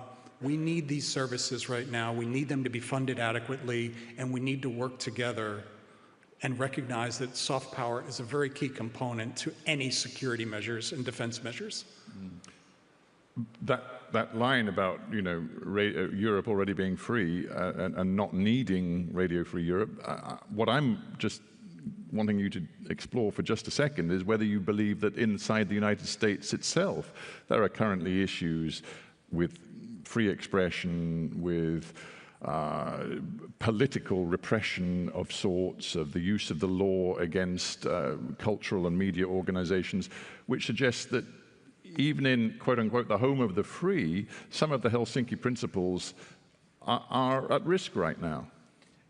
Of course, there are real challenges right now. You see the pressures being put on organizations as strong and as valuable as the Wall Street Journal, CBS News. However, what I'd say is the freedom of expression is very much alive and well when you see what's being done and what's being said. It's a striking contrast. Our journalists are free to ask the President of the United States, the head of the Senate, any question they want. That's completely different than what would happen in Belarus or in Russia. And so, yes, there are challenges right now, but that's not to say that the principles of all this have just completely vanished. Minister Batmunk, I want to bring you into the conversation now. And as I said at the very beginning, Mongolia is the youngest member of OSCE. I think you joined in 2012. So with regard to this conversation about respect for the principles of OSCE, of the Helsinki Final Act, and the degree to which levels of respect are perhaps not what they were, or perhaps from your point of view, they are. I'd like you to tell me why Mongolia in 2012 made the decision to join. Why were you so keen to be involved in OSCE? Yes, thank you. My name is also Federico. Oh. Thank you. Thank you for your interesting question. Of course, everybody is asking such a question, why you became member of OSCE, very far distance, and this is Asian country. So we really enjoy being a youngest member of OSCE. We became a member in 2012, and Mongolia's accession was both a strategic and principled decision. Minister, OSCE. I'm sorry to be so rude, but would you mind, I don't know if it'd be possible to move your microphone a little bit closer to you. Okay. Yeah. So now it's okay. I think be as close as you can to the microphone. We see OSCE is a bridge for us to connect West and East, North and South. So Mongolia is independent, free market, young democratic country between two powers. For us, third neighbor policy is one of the important foreign policy pillars. So this mechanism was very interesting for us to build, to make a bridge with all European countries, the members of OSCE. Has it made a difference, do you believe? Being members of OSCE, has it made a difference in Mongolia to your political culture? It was very beneficial entering, and still we enjoy the relation with OSCE, and we implemented many projects regarding the human rights issues on election law and empowering women and gender equality, etc. And you mentioned, your strategic position, and obviously Mongolia has a hugely strategic position, and you have two global superpowers as neighbors, China and Russia. Russia, of course, also is in the membership of OSCE, but I just wonder whether that strategic positioning you have, it gives you an extra feeling of sort of strength, of connection and network, that you are now part of this multilateral organization. Yes. Of course, we deal with two of our neighbors very well. We are a totally landlocked country. And as I said previously that we successfully launched our third neighbor policy, we do implement very good policy with all UN member countries. We settled diplomatic relations with all 192 countries. So to balance relation between two our neighbors is very important priority of Mongolia. At the same time, balancing relation between the third neighbors. So this international mechanism, especially with OSCE, it's important pillar. Yeah. Yes. Well, that's good to hear. Thank you very much. Now, I am going to just start introducing slowly some of the questions that you guys have come up with, and I thank you very much for those who've used the QR code and put in some questions. We've got a few here. Let's start at the top. Do you believe, somebody's asking, do you believe in the notion of the indivisibility of security in Europe? That is, I guess, that the whole organization has to take an overview, and that the insecurity or violation of one of the principles, whether it be, violation of the notion of the inviolability of borders, sovereignty, peaceful commitment to peaceful resolution of conflict, all of those things clearly have been violated in the recent past in Europe. And the question then is how the entire membership must respond. I mean, is there a duty on all members to take a unified stand, for example? Minister Valtonen. Well, I do believe in the indivisibility of security. I do think that in the spirit of, I guess, Martin Luther King, who said that if you, can't remember exactly the word, but if you, have trouble somewhere, then obviously it means trouble back at home as well, and you can't simply ignore it. And I think this is I must say this is the daily work of a foreign minister. So it definitely is part of everyone's agenda too. But it must be, because if we talk about a principled organization, the OSCE, who at the end of the day is there to uphold the principles that we have agreed on, then obviously if there's a blatant violation of one of those or many of those, then together we need to act. But having said this, the CSCE 50 years ago, but neither the OSCE have been formed as organizations or as gatherings of just the like-minded. So actually I think it was even revolutionary 50 years ago that that diverse set of countries was able to agree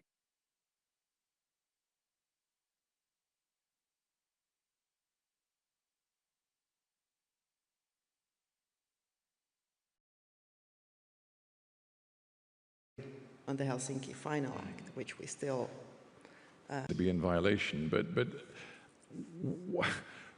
what about a sort of punishment mechanism for countries within the membership that are clearly in violation of the spirit, the principles behind the Final Act? I mean, do you just sort of plow on regardless, allowing the membership to continue, or should there be sanctions and punishments for members who clearly are in violation?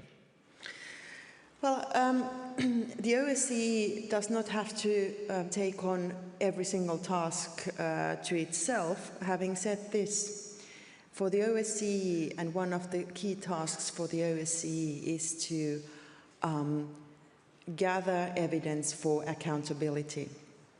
And for instance, a massive step forward in recent weeks was when we launched this special tribunal for the war of aggression against Ukraine. Not the OSCE, it now came under the Council of Europe. Finland, of course, one of the countries behind it, and we were actually in Lviv in Western Ukraine to basically well, celebrate is not the right word, but put together this initiative. The OSCE can collect evidence on all sorts of war crimes at the scene, and also, of course, what the OSCE, through its missions around, will be able to not just collect evidence on perhaps lesser crimes than the war of aggression or war crimes, say the hampering of the free media or different sorts of instances where the authorities or where the government goes against those principles. And that's fair and good. But again, the OSCE is not an enforcement organization. It's not, but it has had important monitoring and scrutinizing roles, yes. not least, actually, in the period after 2014 on the front lines in eastern Ukraine. I mean, it was supposed to be the organization that was monitoring adherence. Yeah, and I think rightfully, Andrei has criticism towards the OSCE, and this is something we need to take seriously, and I can tell you we have.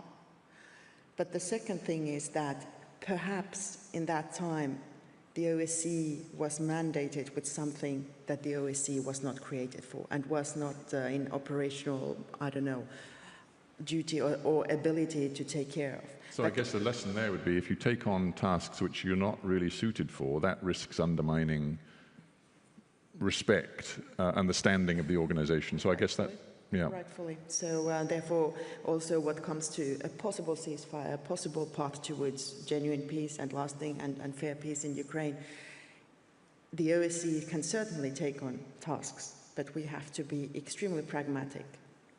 Indeed. What it is specifically that we can do. I do want to squeeze in as many questions as possible, so I'm going to move on at this point just to consider a somewhat different question.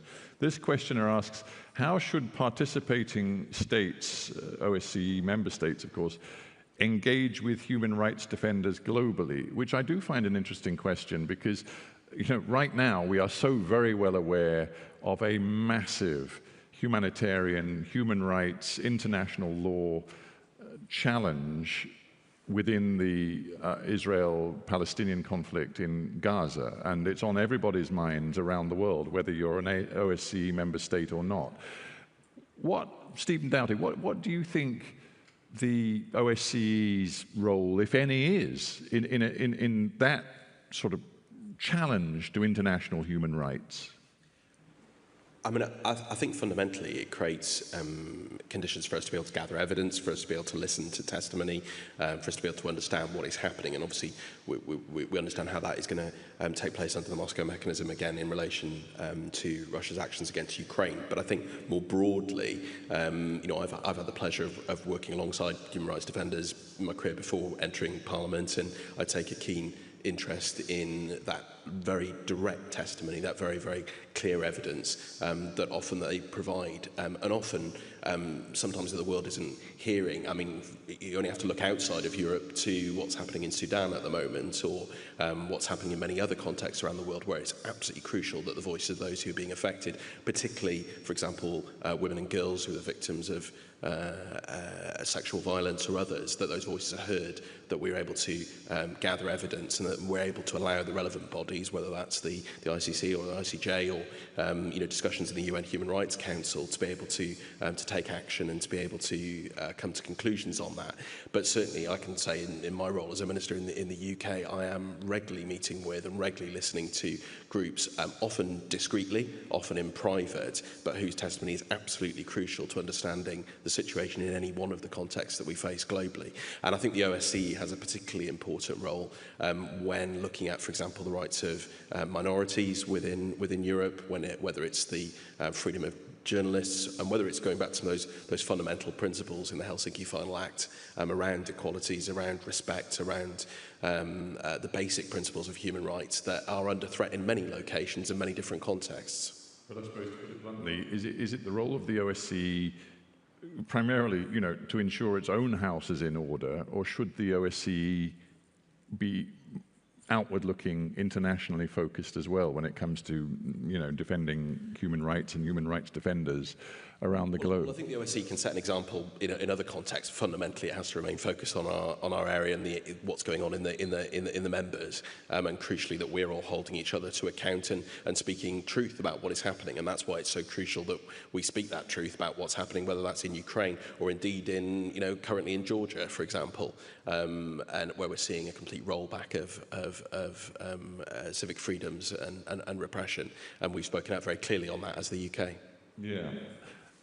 Now, let's move on to another question here, which is how can institutions support young people in innovating solutions that absolutely uphold and support core OSCE values? So I'm really interested in this, drawing in and engaging young people, because as I said at the very beginning, you know, part of the OSCE mission is very much people to people. It's not all about what states can do, it's how you can really reach people and convince them of the importance of the spirit and the principles behind Helsinki.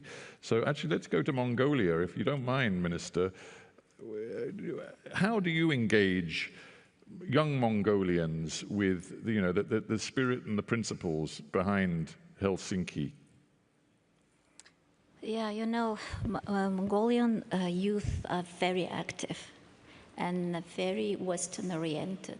We did an amendment in our law of education 2 years ago to become English language as a second foreign language. So many Mongolian young people trying to study in Western countries and very interested in politics in this complex world. Modern Mongolian young people wants to be very active and even in the world arena. So with the in the future, the young generation, you know, I think more smart and clever than us. They can easily obtain all knowledge, all information, and they wish to be true world, everything very practical, and want to be more peaceful and to cooperate with more countries as possible. So we have to open the way for them, to open the door wider for them, to feel free, to feel more independent. In terms of openness, are you finding a lot of young people now are going to study abroad? Do you encourage young people to go study abroad, to pick up ideas abroad, bring them back to Mongolia? How do you go about encouraging that open mindset? You know, we are quite different from two of neighbors. The system, political system, the media, the information they got, the way of thinking. We were always independent with this is the country of young people, 70% of our population under 45 years old, and very free-minded people. So we use all international media platform, all media is open for our young people, so there is no any, I would say, challenges to get to the world. I want to now, if I may, ask you a question which struck me when I was reading back through the history of 1975 and the Final Act and the careful language used.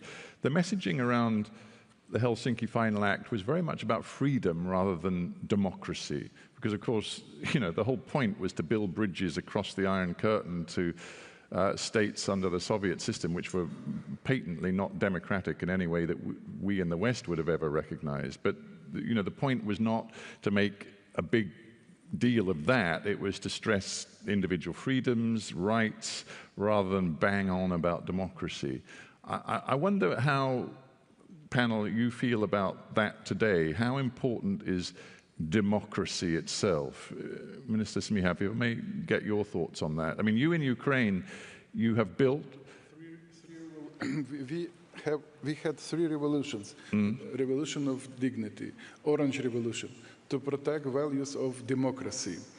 These values for us are not just empty words. We understand that freedom is a essential part, a fundamental part of democracy. And with your permission, I would like to reflect to your question with regard of indivisibility. I am confident that Ukrainian security and European security, they are indivisible. That it also means collective responsibility, strong response. You mentioned sanctions. Yes, sometimes we need force someone to follow standards. That's our lesson learned. So what do I mean? Strong sanctions, isolation, and accountability. Accountability, it's also a strong tool to achieve goals of Final Act. By the way, let us agree that it was not a final act. History has never ended. Not after Helsinki, not after the Berlin Wall fallen. And probably altogether we are writing now our history. And the main ink for European history now, the blood of my compatriots, of Ukrainian people. That's a very powerful way of putting it, and I don't think anybody in this room would quarrel with the idea that what you are doing in Ukraine, the fight you are fighting, is clearly a fight for freedom that goes far beyond the borders of Ukraine, and that people around Europe and around the world watch and feel, in a sense, is about their own freedoms as it is about yours. I do understand all of that, but I want to ask you a more difficult... Choice, also a possibility to have a right to choose. That's also a part of our freedom, a part of democracy. All these 10 principles, they are in our DNA. But I want to ask you perhaps a more difficult question. I mean, in recent days, we've seen your parliament and then the president sign off on a change in the law which, to many people, undermines the independence of key anti-corruption institutions. It questions, you know, your government's commitment to transparency, to accountability, key elements of the relationship between the citizen and the government, which, you know, again, relates to the principles and the spirit of Helsinki, where the rights of the individual citizen are paramount. is it possible at a time that you're living through of war, total war, is it possible, do you believe, to still be true to the spirit of Helsinki in all of its detail? Yes, definitely. But why do you think it is a difficult question? That's also about democracy. We have difficult situation. We have Russian brutal aggression, but we are committed to the reforms. Of course, we are hearing the reaction of our society. Of course, we are hearing the reaction of our international partners, but we are committed to the, for the fight with corruption. That's our national interest.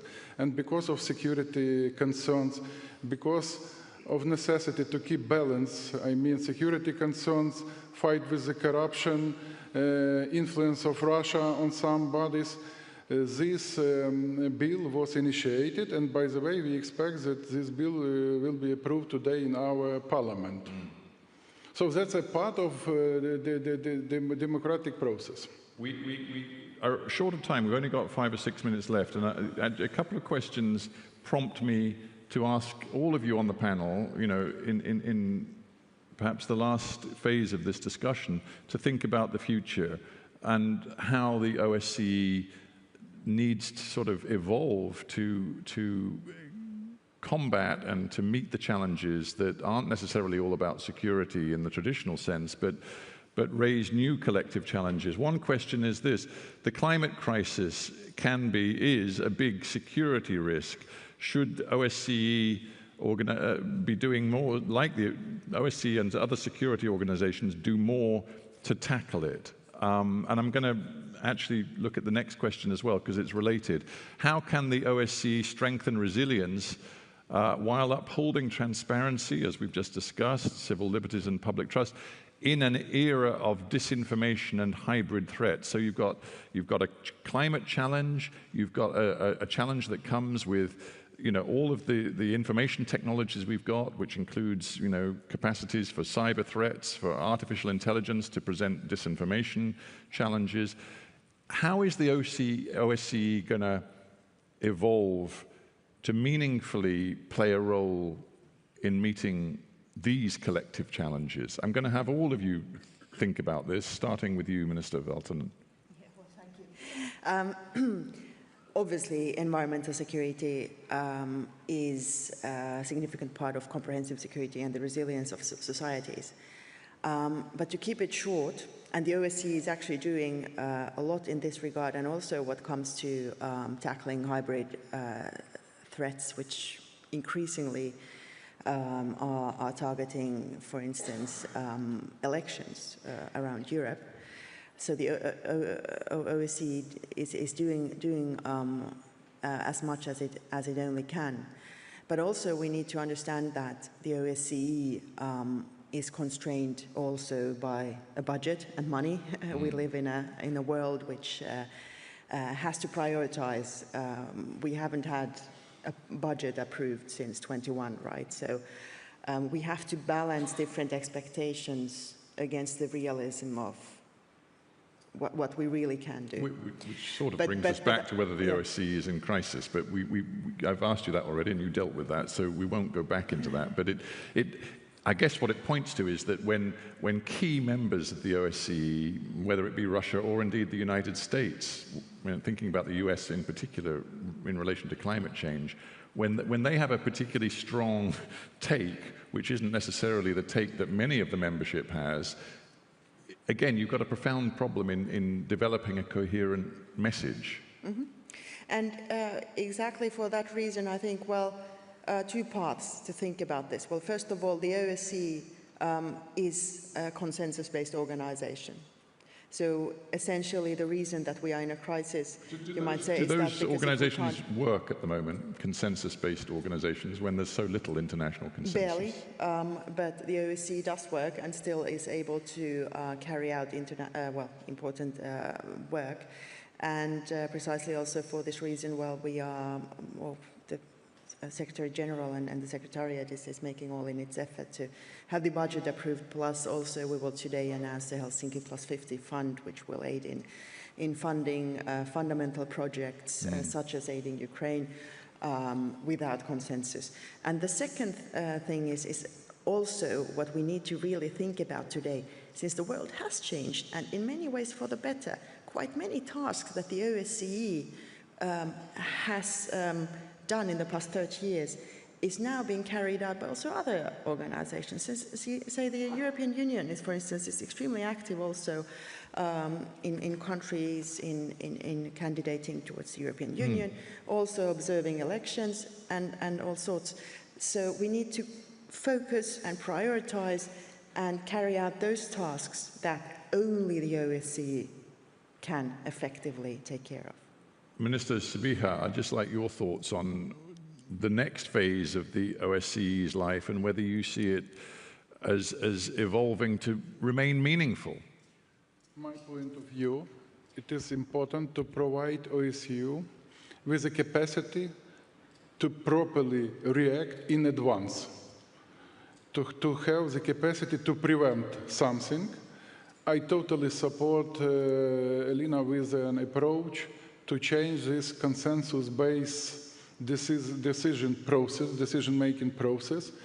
We should not allow to some countries which are violating the principles of OSCE to abuse their veto right. Also to have the right to eliminate them from the OSCE. You think going forward, there will need to be a mechanism for ejecting members? Yes. So we need to make OSCE more functional.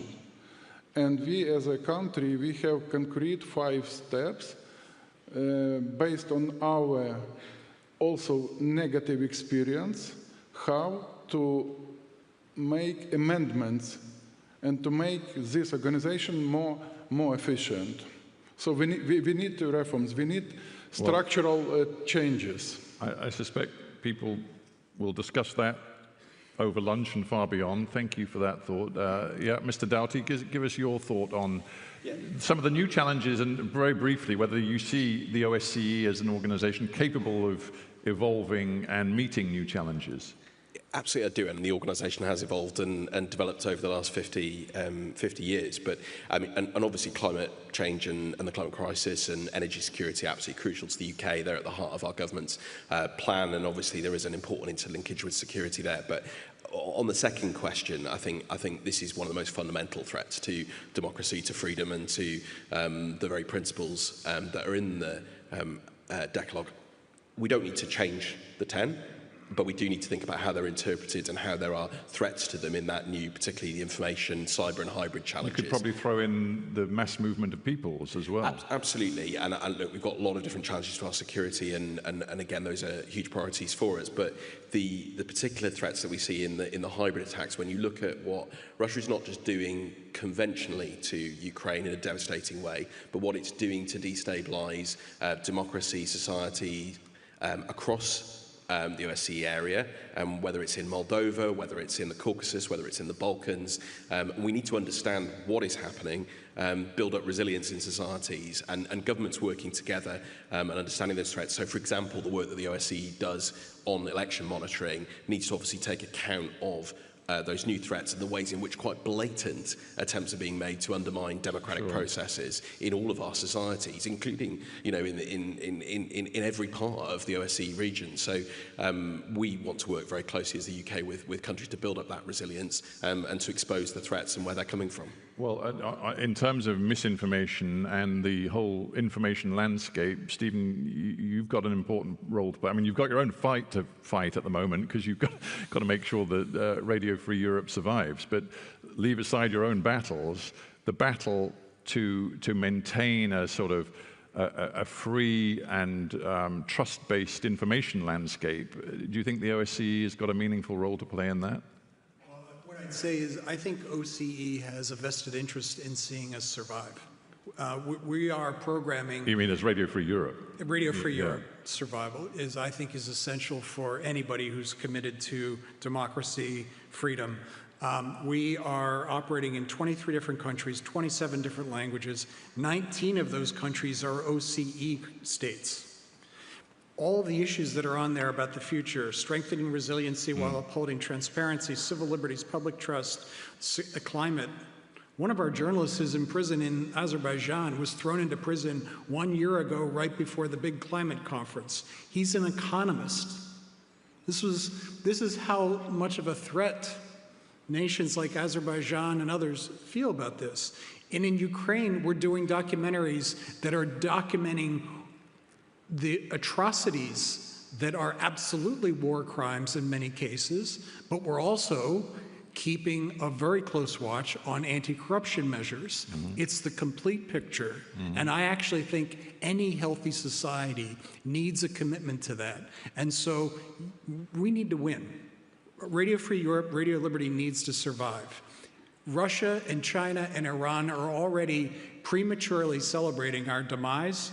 I want to prove them wrong. We need the collective support, though, in order to get through this. Well, you certainly made a strong pitch, so thank you very much for that, Stephen. And Minister Batmunke, if I can end with you and your thoughts about the ability of the OSCE to meet new challenges, as well as, of course, continue to focus on core security issues, which are part of its DNA. Yes, now we are in the transitional period, I think. The world is changing. We are moving forward with the new order. So we must end the war, and all member states facing these challenges.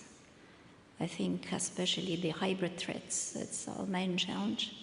So we should determine the exactly current situation to study all kinds of threats, all kinds of challenges, and invest more on solving these problems, especially the hybrid threats.